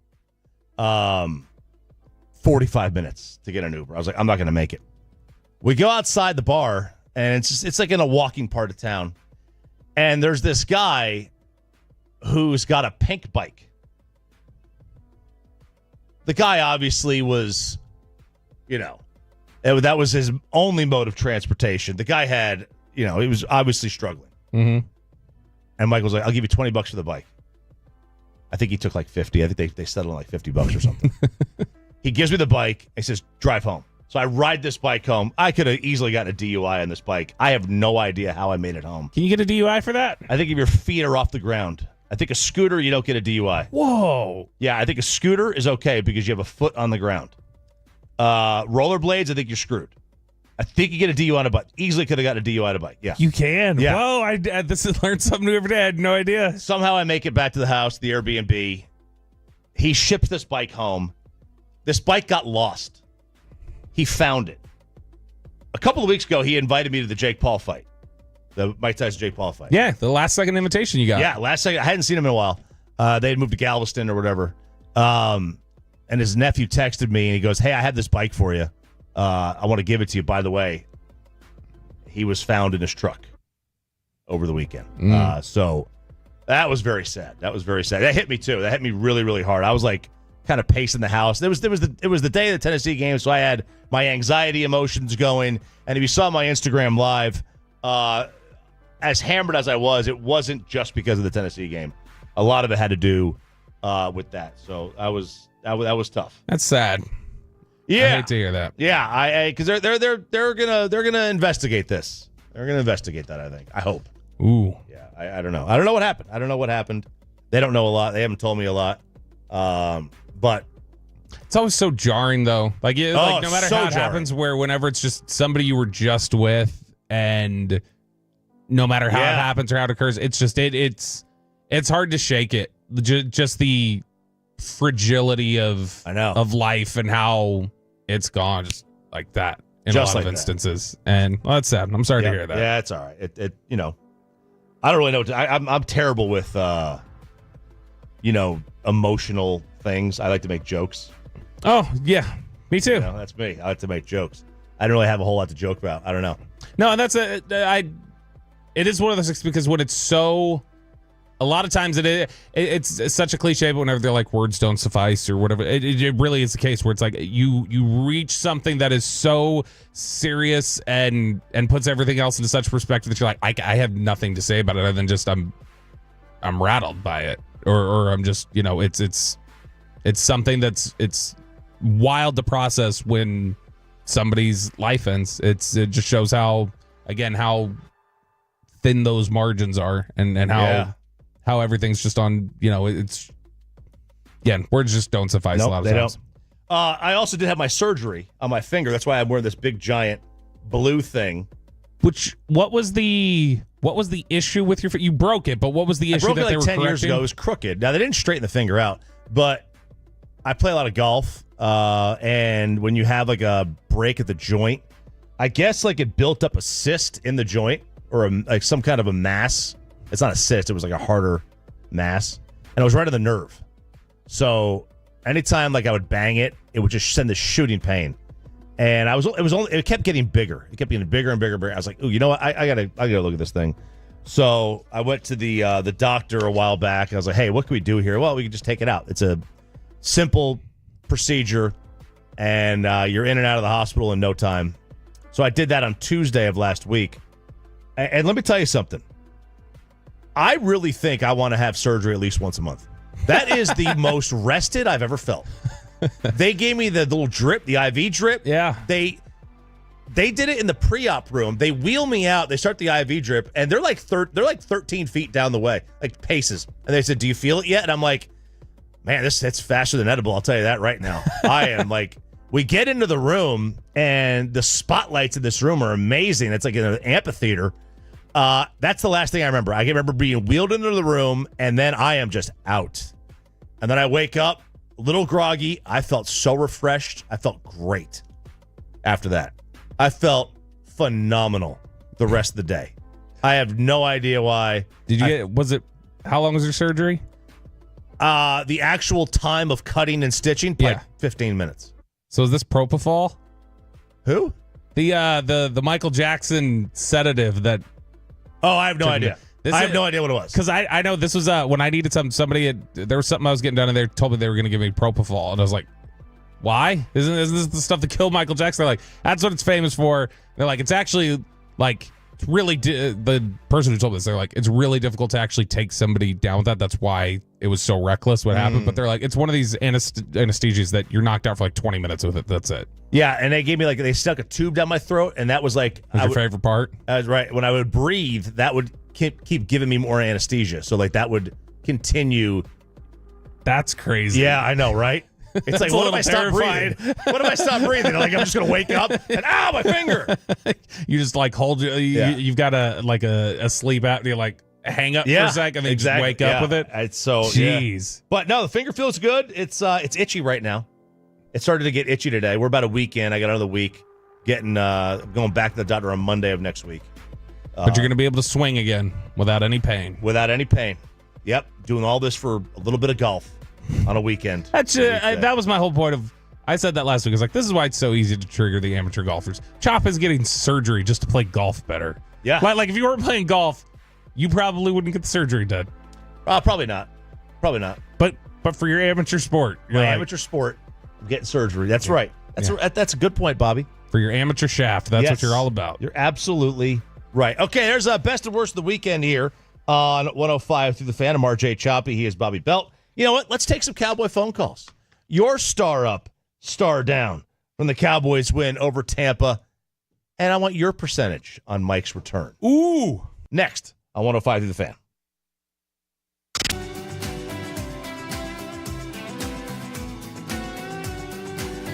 Uber Eats has low fee products? I gotta remember that. Well, they say in order to remember something, you have to forget something else. Okay, now that is a very cute haircut. That's like a little shag. I've never seen it before. Well, I mean, of course you have. It's the Rachel. Oh, is that your name? No, I mean, like, your name. No, I'm Jen. My name's Jen. Right, but I just mean, like, this is your haircut. But that's hair on your head. I'm not saying this is your hair, okay?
From our Highly Mazda of Arlington and Hearst studios, this is Sean and RJ on 105.3 The Fan. Good morning, DFW. It's Sean and RJ here on 105 through The Fan, 8 o'clock hour. I'm RJ Choppy. He's Bobby Belt. Sean out all week for this thing called Christmas vacation, Christmas break, whatever you want to call it. Chris Strong alongside Caitlin as well. And let's go to the people here. 877-881-1053. Punch up line 2. 877-881-1053. Punch up line 2, Chris, right now. 1053. What is wrong? What are we doing? Punch up line 2. Let's go to line 2. What? Line 2. Good morning, fellas. Hi. Morning. I'm just calling to talk to Bobby. Yeah, hit me. Go ahead. I know. I read your text. What do you want? Bobby, I'm not a moron, and I don't need to call all people. I love you guys. My thing is I know my little 27 years of coaching high school football and 10 as a head coach doesn't mean anything. My thing is the only argument I had was you yourself, Bobby, said schematically the Panthers and Tampa Bay were similar. So if that was the case, Mike McCarthy would have came up with a running plan just like he did for the Panthers and pounded it all night. I think he steamed up the game last night. I think he ran his plan no matter what happened. But the fact of the matter is this: I'm not a McCarthy fan, or I'm not a keep him or get rid of him. I'm a win. I don't care. I'm never team tank. I want to win. I don't care what our draft pick is. Let's just win. I get 17 times a year to cheer on my Cowboys, and I want to win every single one of those. What's your name, man? Long before any of you were ever born, okay? And so just schematically, just look at it. And by the way, if you're going to call out a caller's, background and history, what's yours, Bobby? I mean, where did you play at? Get him. Where did you coach at? Get him. What's your name, man? My name's Guy. I listen to y'all all the time. Guy. I'm one of the top 5% listeners. Guy, man. I mean, where did you play, Bobby? Did you read this up on an analytic website? Or better yet, you probably know what's really true is you sat with Brian Broaddus and he gave you your opinion and you're just regurgitating what he said. But Tolo for life. I love you all very much, Bobby. Y'all have a great morning. Guy, Merry Christmas, man. This made my day. This made my day. Have a great one. I appreciate it. That was fantastic. Yes. What did he say? He said, what's your credentials? Brian Broaddus just gave you all your ideas and you just took them? Be nice. You be nice. What? Why? You be nice. Why do I gotta be nice? You be now? nice. You be nice. All right, I'll put He seems like a good guy. I'll put my headphones back on Guy now. seems like a good guy. I didn't hear 1 second of anything he I know said. you didn't. I didn't need to. I read the text earlier. I saw I saw what a homer he was. I didn't need to his hear area it. code's Baton Rouge, so it's SEC country. I support this. I support Guy. Guy's my guy. It sounded like everything that I thought was correct. Guy is my guy. Yeah. But I don't know because I didn't listen. Right, Took my headphones off. All right, very nice. 877-881-1053. Because you told me I had to be nice. So I said, all right, I'm taking my headphones off. Yeah, That's the only way I'm being nice. The only way I'm being nice is if I don't hear it. He seemed like a nice, genuine guy. He's a high school football coach. He's helping out the youth of America. Bobby, we're on the camera. Yeah, and it's not regulated by the FCC, so I could do that. Oh, God. Dear God. Let's go to Michael in Fulton, California. In California. Good morning, man. California. Hey, good morning, fellas, and that's Colton, California. But, hey, I just want to give a huge star up to the Dallas Cowboys for getting that win, and I want to star down to Rico Dado, man. He cost me my fantasy football playoffs, man. I don't know what's going on with that guy. Hey, Bobby, I don't care what anybody says about you. I think you're a scholar and a gentleman. And RJ, hey, God bless you and Merry Christmas to you all, man. Shout out to the whole Cowboys Nation. Let's go. Hey, thank you, Michael. And Michael, look, scholar and a I gentleman. appreciate what you're saying, Michael. I appreciate the support. I also understand it's not a mystery to me when people hate me. It's not a mystery. I get it. It is not a mystery at all. I get it. It doesn't bug me. I get when people don't like me. I think the question... And you know what? It's well earned. Every time somebody doesn't like me, I always go, you probably have a very good reason for it. Very valid. A total valid reason for it, and I don't begrudge you it. Now, Michael did call you a scholar. Can you be a scholar at homeschool? I mean, We want to dive into what's in those textbooks in the public school these days, Chop? Is that what you're wanting to do? We can compare. What is it? I don't even know what's in the textbooks. I wish this. Can you schools out there just send a normal? Hey, and report Pete card? Candela on the YouTube.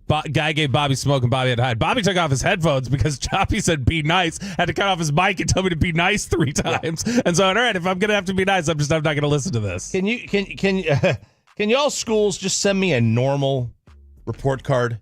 Not one that has 3 columns and I got to figure out which column is the actual grade. Oh, that is a pain. Like, come on. And I hate when they're like, what you see in Canvas isn't necessarily what the actual grade is, or the grade is that. Yeah, they're 2 different areas where we give me just the semester grade. Just give me one grade. I don't need 3 different levels of grades to figure out which one it is. Just give me one grade. TED Talk. Is that what it's called? TED Talk? Yeah, TED Talks are great. TED Talk for the day. Caleb at Mineral Wells, you're up next here on The Fan. What's up, man? Yo, man. Star up Dallas Cowboys defense. Let's go, baby. Love the wins, man. I don't care about losing, man. Let's just win, bro. I don't care about team change. See you later, bro. I don't have a problem with that either. Like if they win games, that's not a problem. I think one of the issues is, and this is something that you got from a lot of people last night, if they really were running a different offense, which I feel like they were, why not have courage of conviction? Why not run that earlier in the year? Where was this earlier in the year? Yeah. I think that's the bigger question, is just why is this happening now? Why weren't you getting this output when you were healthier? Why weren't you getting this output against better teams earlier in the year? Why weren't you getting this level of I think defensively, it was a lot of it to do with the change of system. Then offensively, why weren't you getting that offensively? That's a good question. I don't know. I don't know the answer to that. I think a lot of the problems early on, some of them were on the defensive side. K-Twiz on the YouTube. Bobby won't be able to answer this. What's the damn point for spending money on tickets to go to a game? I don't waste my money to watch my team lose. I go to watch them win. I don't tell you to go spend your money on a game. Nobody tells you to do that. Look, you choosing to do that has nothing to do with the reality of what this football team is. That is completely independent of what this football team is. Do you think people go spend money to see the Giants lose? I'm sure they root for them to win too, or the Raiders. It's just the reality. It's not a very good football team. That's all. It's not. No. Look, and the whole draft position thing.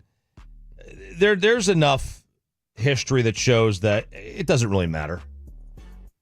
It doesn't really. Now, if you're getting a quarterback, I think it matters. Look, here's the thing. If you're picking 10th or 5th or 15th, there's enough examples of you missing. If you miss with the 5th pick, you are really screwed. Well, and that's the thing. This year, if you're picking out, we'll talk about this a little bit more at 8:40. If you're picking outside the top 5, you're probably not getting a big difference maker this year. It's not a very impressive draft in the first round. All you're doing though, if you're picking 5, is perhaps you have a higher slot. But and all I'm saying though is that they weren't going to pick 5. It didn't look like. Right now, it looked like the highest they were going to be, especially with all the AP. We'll get into this a little bit at 8:40. The AP had research out there about this was an NFL record for the most teams with 3 or fewer wins by week 16 in NFL history. Yeah. It's also the most teams that had clinched a playoff spot by this point in NFL history. And so that tells us there's this wide gap where even when Dallas was really struggling, they were never higher than like 9th in the draft. Yeah. And so I do understand a little bit. All right, 9th versus 16th really might not be that big of a difference. So that's not the point. The bigger point is just, where was this earlier? And I don't want them getting false hope off of beating bad teams late. That's another problem. And Chop, I think you would agree with that. It's much more detrimental potentially to try and extrapolate too much off of beating these bad teams late. Yes. That's a more dangerous, damaging thing. It is. Sean and RJ here on 105 to the Fan. Chris in Arlington. Chris, you're up next to the Fan. Hi, I have a quick question. Do you see the Cowboys playing Trey Lance the final 2 weeks of the season? All right. So I think they will play in the final 2 weeks. I think he'll get some opportunity. I think he'll definitely play the final week. I don't know. I really don't. Because, I mean, I don't think they want to expose that was a bad trade. So the reason he didn't play last night is simple. They didn't prepare him to play because they still had a chance to win to make the playoffs. Because they didn't know until 3 o'clock the day they were out. So,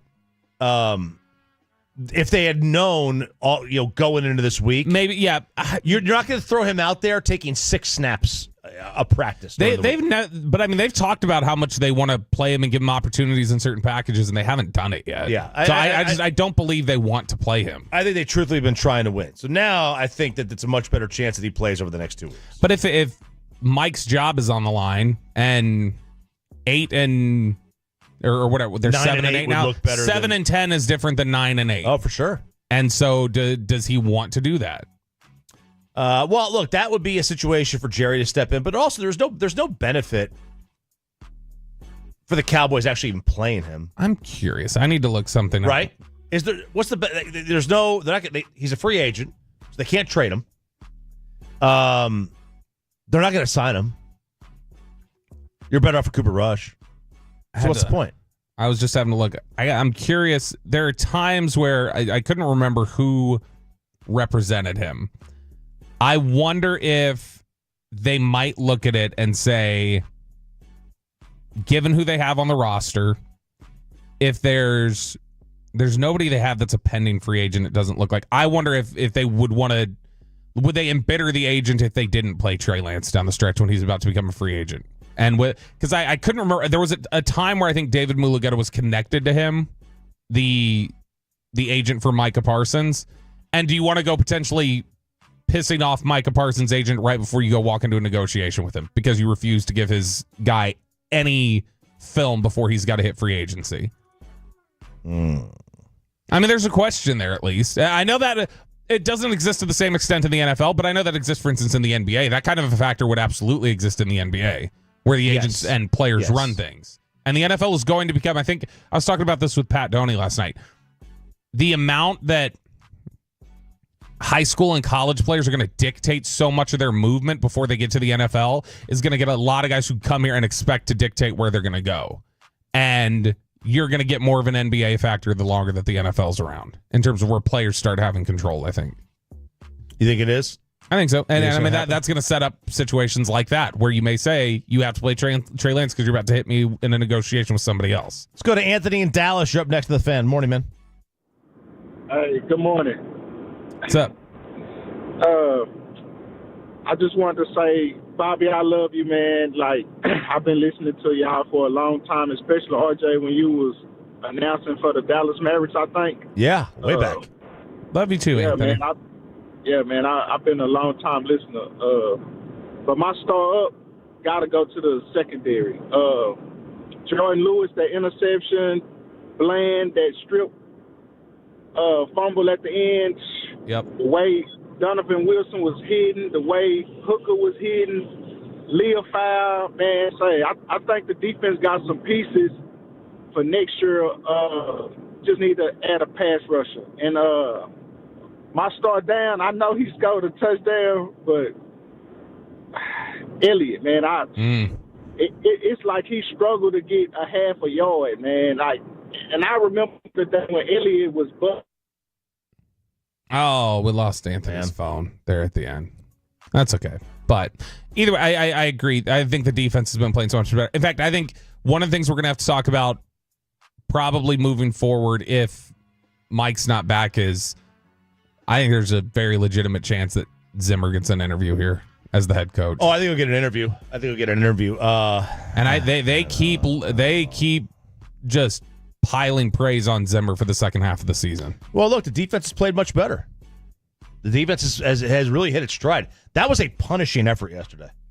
Oh, yeah. No, they came out, they played with physicality. Zimmer, I was talking about this with a few different people yesterday. Zimmer definitely got to the bye week and changed things. Like that was 100% self-scouting, in-season adjustments. That defense looks wildly different from weeks 1, 2, 3, 4, 5. Like they have schematically changed a lot. They don't look the same anymore. And they found a rhythm that works for them, and they're playing decent defense now. They are. They really are. Let's squeeze in one more. Let's get Grant in Louisville. You're up next to the Fan. Hey, good morning, guys. Happy to be on the show. I'm a Tolo by inheritance. My grandfather was a Tolo, and I was listening to it ever since. There we go. Guys, I'm really excited to be on here. Star up for Jordan Lewis. I thought it was absolutely disgusting the way that he ripped the ball away. I think it was from McMillan when he got that interception. I'm really optimistic with Mike coming back. I think it's around 70, 75%. Seeing the body language with him and Jerry in the locker room and kind of hugging it out kind of makes me lean that way. And my only hope is that, this team's rallying around Mike right now. If he does come back, I'm hoping that they can bring that energy all throughout the next season. I think, Grant. I think you're. I'm above 60%, around 60% that he comes back. I think he's back. I'm not. Bobby's below 50. I'm below 50. I'm not at 1 or 2% like I was. Are you higher than 25? No. Okay. Are you higher than it's 15? Or around? Or is it around 25? 10 to 15? Did Sean say last week where he was at? I think Sean's around 50. He's around 50? Look, there's a big difference between choosing not to fire somebody and extending them. That's the biggest problem. Well, that's because you're going to have to give him hurdle. 2 years. You are going to have to announce that you actively chose to give him more money. You're going to have to time. give him 2 years. That's right. That's a tough sell. It's going to have to be 2 years. There's a much different. It's a much different sell, at least in my opinion, publicly, to say we're not going to fire him and we're going to extend him. Those are two different things. That one of them is so much more harder, is so much more difficult to sell to a fan base than just we're not firing him. You know what I mean? And so that to me is just why I can't think it's going to happen. Yep. I'll be interested to see. It will be. All right. That's a little bit of star up, star down here on 105.3 The Fan. Let's do a little. Let's fix the college playoff, and we'll throw in a little Diamond Cavs. Ooh, because the Rangers have made some moves, and they actually might be better than last year. Let's hope. All right, let's hope. Let's hope. It's all next on The Fan. Hectic morning. We've got you. Listen back to any segment on our Fan Odyssey app, presented by Comerica.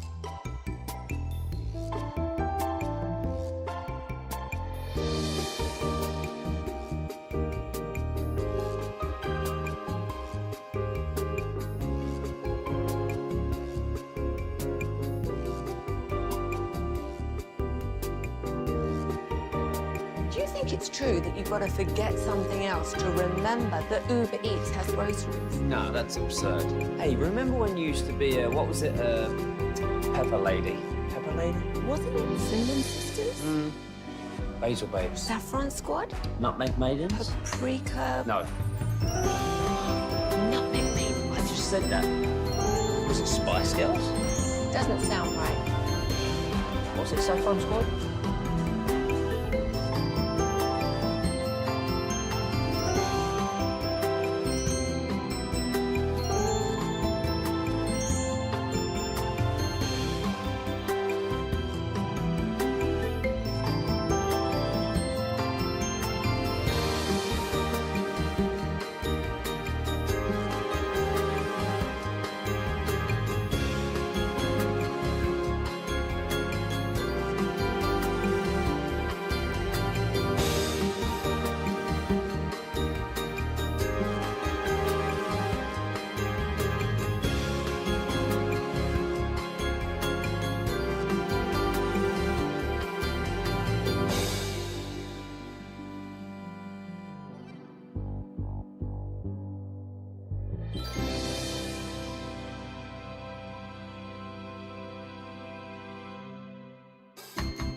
krld-fm.com.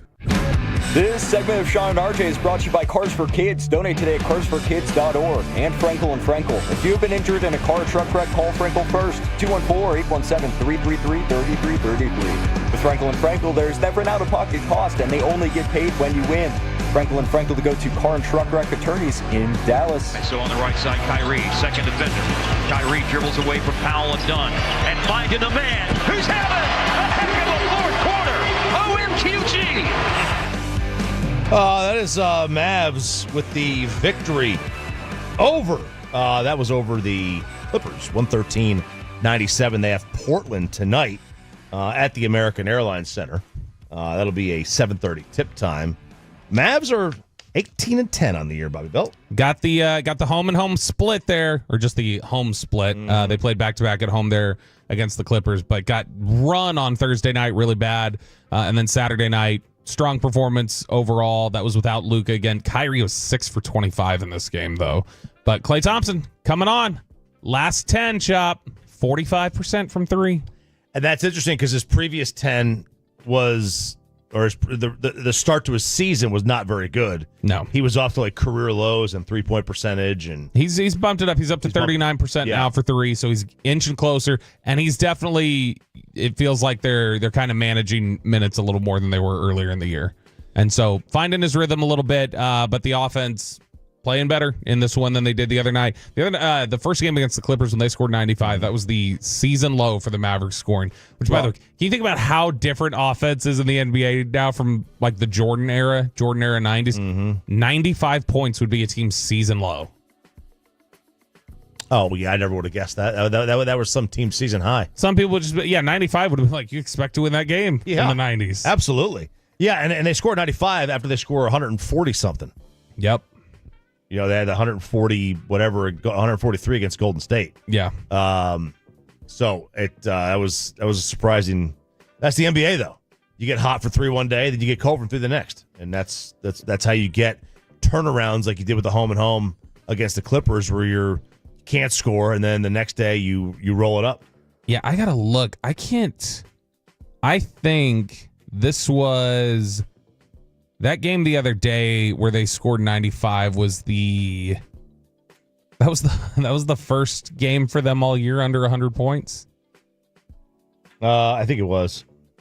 Jeez, what a different era, dude. Because I remember the Mavericks in 02 when everybody was like, "Whoa, what a crazy scoring team!" I think they averaged 102 or something like that. It was 103. They averaged 103 points. And now per what do game. they average? About 117, 118? Oh yeah, it's absurd. It's numbers that are outside the realm of what has been expected at all over the court. Like during the normal NBA trajectory, it's stuff you wouldn't. They averaged 118.4. Yeah, and they were 103 flat and first in the NBA in 02 doing that. That's a big difference.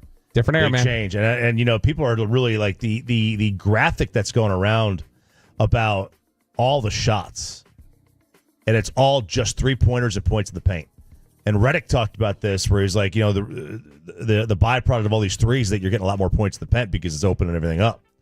But I mean, the game is, people are really lamenting how tough the game is to watch sometimes this year, and it's like it's been that way. I mean, it's been that way. And the difference is the Warriors were a unique, fun, different team that had some of the best shooters of all time, and now you're just trying to recreate what they have. You can't do that. Right. No, and it's something where it's, I mean, do you think there is a... Like, it'd be like a baseball team who's got singles hitters trying to play a home run game. Right, you can't do it. It's just a different thing. Mm-hmm. You know who can play a home run game now? Maybe a little bit? The Texas Rangers. They've got an opportunity to. They do. So, couple of moves here. First is they trade Nate Lowe. That's why Peyton had to be off today. He got the news that Nate Lowe was traded, and he's just drinking all day. He's celebrating. You think that's what it is? You remember he hates Nathaniel Lowe. I know. Remember how he used to just dog him? He was brutal about Nate Lowe. Cannot stand Lowe. He does not like Nate Lowe at all. So Nate Lowe goes to the Washington Nationals. And in return, they get Robert Garcia, a reliever, who is, man, I'll tell you, some of his peripheral numbers are much, much better than you would expect.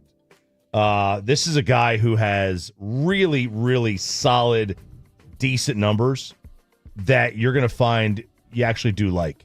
Yeah. If you look some of his metrics, his, and look, I don't want to get bogged down with XERA and XBA, but we are talking in the 90th percentile of hard hit percentage and barrel percentage. That's on the good.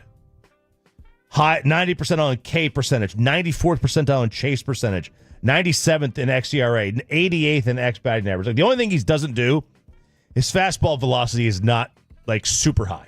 No, but he gets I was reading up on him last night. He gets a lot of pluses for his deception with his Yeah. So like, you know how you've talked about before K-Rod and how his fastball velocity it came across faster. And haven't people said that about Yamamoto? That like Yamamoto's delivery, the deception that comes with it is something where it gives off the appearance of better velocity than it actually is because of the deception that comes with that. That's apparently the book on Garcia here. And a guy who, the fielding independent pitching is a much better number than the ERA. So it's somebody who performs above expectation. And somebody who doesn't give up a lot of home run balls, pitches with decent control, strikeout per 9 is above. So, I mean, it looks like you've got a solid lefty reliever. Yeah, you've got him for 5 years of control-ish. Nate Lowe is going to make about $11 million this year. Robert Garcia will make 7% of that. He saved the team $10 million. Chris Young did, and improved their bullpen. It's a good move. I like it. Another move they make is they get Jock Peterson. And Jock is somebody who, a lot of what you're getting out of Jock Peterson that people are praising about today is they're saying, like, not only is this a guy who obviously shows up to the Rangers and gives you some real pop, like, and actually, has a chance to be a guy who can be a real power hitter for you and provide that, especially given some of the splits against right-handed pitching and the things that he does there. But, I mean, this is somebody who, what you're hearing is just a great clubhouse guy. And somebody that's going to add to that dimension for the Rangers. Now, he'll be, what is he? He's 32, 33? So Getting he's up there. He'll turn 33 in April. But a guy who last year in 132 games for the Diamondbacks had a 908 OPS. And I like Jock. 811 OPS for his career. I think this is a good move. I like it better than if they had gotten Santander. And Santander's not bad. I like him, but he was going to come at a much higher price point, I think, because he wanted more years. He's not exactly 25 years old. No. And I just think Jock's shown he's a good postseason player too. Yeah, and I mean, patient hitter, a guy who for his career his on-base percentage is 100 points higher than his batting average. Like, he'll get on base, he'll hit home runs for you. I think he's a guy who, if you can keep him in the lineup for 140 games, is a guy who will hit you 20 to 25 home runs. Yeah. And he'll get on base. And like I said, there's a lot of praise for him as being a great clubhouse guy too. So somebody that I think is, if you're telling me the just in general, the trade-off that you're getting here in terms of the lineup with the bat between Jock Peterson and Nathaniel Lowe, I'll take Jock Peterson all day long over Lowe in the lineup. Yeah, Nate was a good player. I had no problem with Nate, though. I think, and obviously, we're talking about different positions overall. Absolutely. Like, Jock Peterson's played some first base, but I mean, like, you're talking about primary outfielder and DH. But if we're just talking about how they contribute to the lineup, I'm taking Jock Peterson over Nathaniel Lowe. Yeah, I probably would too. Now, are the Rangers the best in the West? I think Seattle. Most people think Seattle is right now. I'll buy Seattle when I see it. I don't buy them at all. Sandler was saying that he has Seattle number one, or Texas and Seattle pretty close, but he says he thinks the next closest threat is no longer the Astros. He said he thinks there's an argument it's Oakland or Vegas, whatever they're going to be called now. Sacramento, Vegas, whatever it is. So Christian Walker goes to the Astros. Arenado refused his no trade. He used his no trade clause. He's not going to take a trade to them. They got to figure out their Bregman situation. They've stopped talking. They already traded Kyle Tucker. So I think Seattle, Houston's they're done. They're to me not a threat. It's Seattle has got really good pitching. I'll believe Seattle is a threat when they show that they're a threat. Did you love that Nolan Arenado was like, no, I don't want to go to the Astros. Screw that. Trade rejected. I didn't find it like I didn't You're care. not celebrating that as just like, yeah, integrity of the game. Screw those cheaters. Arenado was a critic of the Astros. Nolan Arenado sucks. Okay, he's an old man. He's awful. Why are you sticking up for the cheaters? This is twice now. This is twice. You stuck up for the Astros. We have this issue last year? Did we have this issue last year where you were cheered for the Astros? You cheered for their perfect game or their no hitter. That's right. I forgot. Yeah, I root for when I'm in the stands. You're I a low-key Astros fan. When I'm in the stands, I root for the no hitter. I forgot. I'm dealing with. But no, Nolan Arenado, Andy Astro over here. He's an irrelevant player at this point. So if he did it in his prime, that'd be funny. But the problem is he's going to get traded somewhere, and someone's going to overpay for the 3 years he has left on his contract. Come on, don't be a hater. You need to respect Nolan Arenado standing up for what's right. The Rangers do owe about $11 million in luxury tax payments this year. So they're a payer. That's good. You got to be a payer if you want to be a competitive team. We need to get to this. And this was sad. This was sudden. And it gives a chance to tell a couple of the best stories of all time. Rickey Henderson passed away over the weekend. He was 65 years old. So the greatest base stealer of all time and one of the best batting stances of all time died. And this was it was very, very surprising. Dave Winfield, I think, is the first one that posted this. But it gives us a couple of opportunities to tell a couple stories about Rickey. The first one, this was on a radio interview with Mike and Mike on ESPN Radio. Remember this one? Remember that show? Mm-hmm. A long time ago. Great show. I loved it growing up. Did you? Yeah, I listened to it a lot growing up. I had to run the board for it. Did you? When I was at ESPN at the beginning, yeah. Stone Cold Lead Butt Locks. And it was too fast paced for me, man. It was just nonstop. Oh, I loved it growing up. It was nonstop. Again, it's my ADHD brain. I loved it. Yeah. So this is Rickey telling a story about his first $1 million paycheck. Why did you frame the $1 million check and not cash that thing? At that time, You had enough money? No, I can't say I had enough money, but it was based upon, when you're a kid and you want to be a millionaire. And time I got a signing bonus for $1 million. I go, wow, I'm a millionaire. So I'm going to frame this here check and put it on my wall, and I became a millionaire. And in actuality, not. I forgot actuality, to. I forgot. Without putting the check in the bank, I think one could argue we're not yet a millionaire, though, right? I wasn't a millionaire. Right. I wasn't even getting no interest. Right. That's exactly right. So the question is, whatever happened to the check? Yeah. The Oakland A's finally called me when they was doing their book in December and asked me about where was the check. And I said it was on my wall. They said, can you take it down, go cash, and then put a duplicate in the frame? On the wall, yeah. So, I eventually took the check down and went and cashed it. Okay. Well, it's just phenomenal. That's a great story. That's Rickey being Rickey. That's Rickey being Rickey, man. He ran 3 to 5 miles every other day, 200 sit-ups, 100 push-ups a day, stretched before bedtime, and ate plenty of ice cream. That was his 4 keys to success. He was such a character and such a special talent. The stuff he did, the base stealing was unlike anything ever seen in the history of the game. Greatest leadoff hitter of all time. Just a superstar personality, unlike anything that we have in baseball today. And I loved Rickey Henderson growing up. Rickey Henderson was actually going to be an answer in How Young is Peyton Russell on Thursday. We have to take that out now because it was going to be Christmas themed. I have to have people who were born, died, had a large event in their career, have whatever else on December 24th or December 25th. We're going to have to do that for How Young is Peyton Russell on Thursday. And Rickey was born on Christmas. And so he was going to be the answer for 80s baseball. Dude, he led the majors in steals at 39 years old. At 46 years old, he was playing for the San Diego Surf Dogs, and he stole 16 bases and only got caught twice. He stole 5 bases in a game where he got 0 at-bats. He reached base 25 times in the 1989 postseason. He hit a home run in 25 different seasons in Major League Baseball. He had a teammate named John Olerud that he went up to one day, and he goes, I used to play with Olerud wore a helmet to play first base. Mm-hmm. And when they were with Seattle, he goes, I played in Toronto with a guy who wore a helmet. And John's like, yeah, it was me, buddy. Somebody quoted, Ricky was so great. Somebody quoted John 3:16 to Ricky, and Ricky says, "Don't tell me about John hitting 3:16. Ricky's hitting 3:30." Guy was a treasure. The guy was a treasure. He was so great, and he was. Gosh, I mean, you look at Ricky being Ricky. These cleats can't hold Ricky. That 1982 season, that dude stole 130 bases. Can you imagine?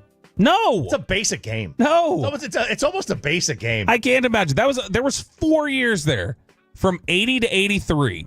He averaged his 162 game average was 114 stolen bases. The dude was insane. There was nobody like him. He led the majors in steals in each of his first 7 seasons. Right. All right, first 7 seasons. And the only reason why it stopped is because he only played 95 games in 1987, and he still stole 41. I think Vince Coleman had it that year. But then he goes and leads the league in 88, 89, 90, and 91. So if not for that hamstring injury, he would have led it for the first 12 years of his career in steals. His quads were just massive. The batting stance was so unique. Ricky Henderson, 65. 109 stolen bases, 77% steal percentage as a 40-year-old. In his 40s, he stole 109 bases in his 40s and was only caught like 20% of the time. What is coming up next in Below the Belt? Let's go ahead now that the Cowboys season is pretty much over. NFL playoffs are out of sight, out of mind. The NFL draft is now firmly inside. What do Cowboys fans need to know about the upcoming NFL draft? That's next in Below the Belt on the Fan.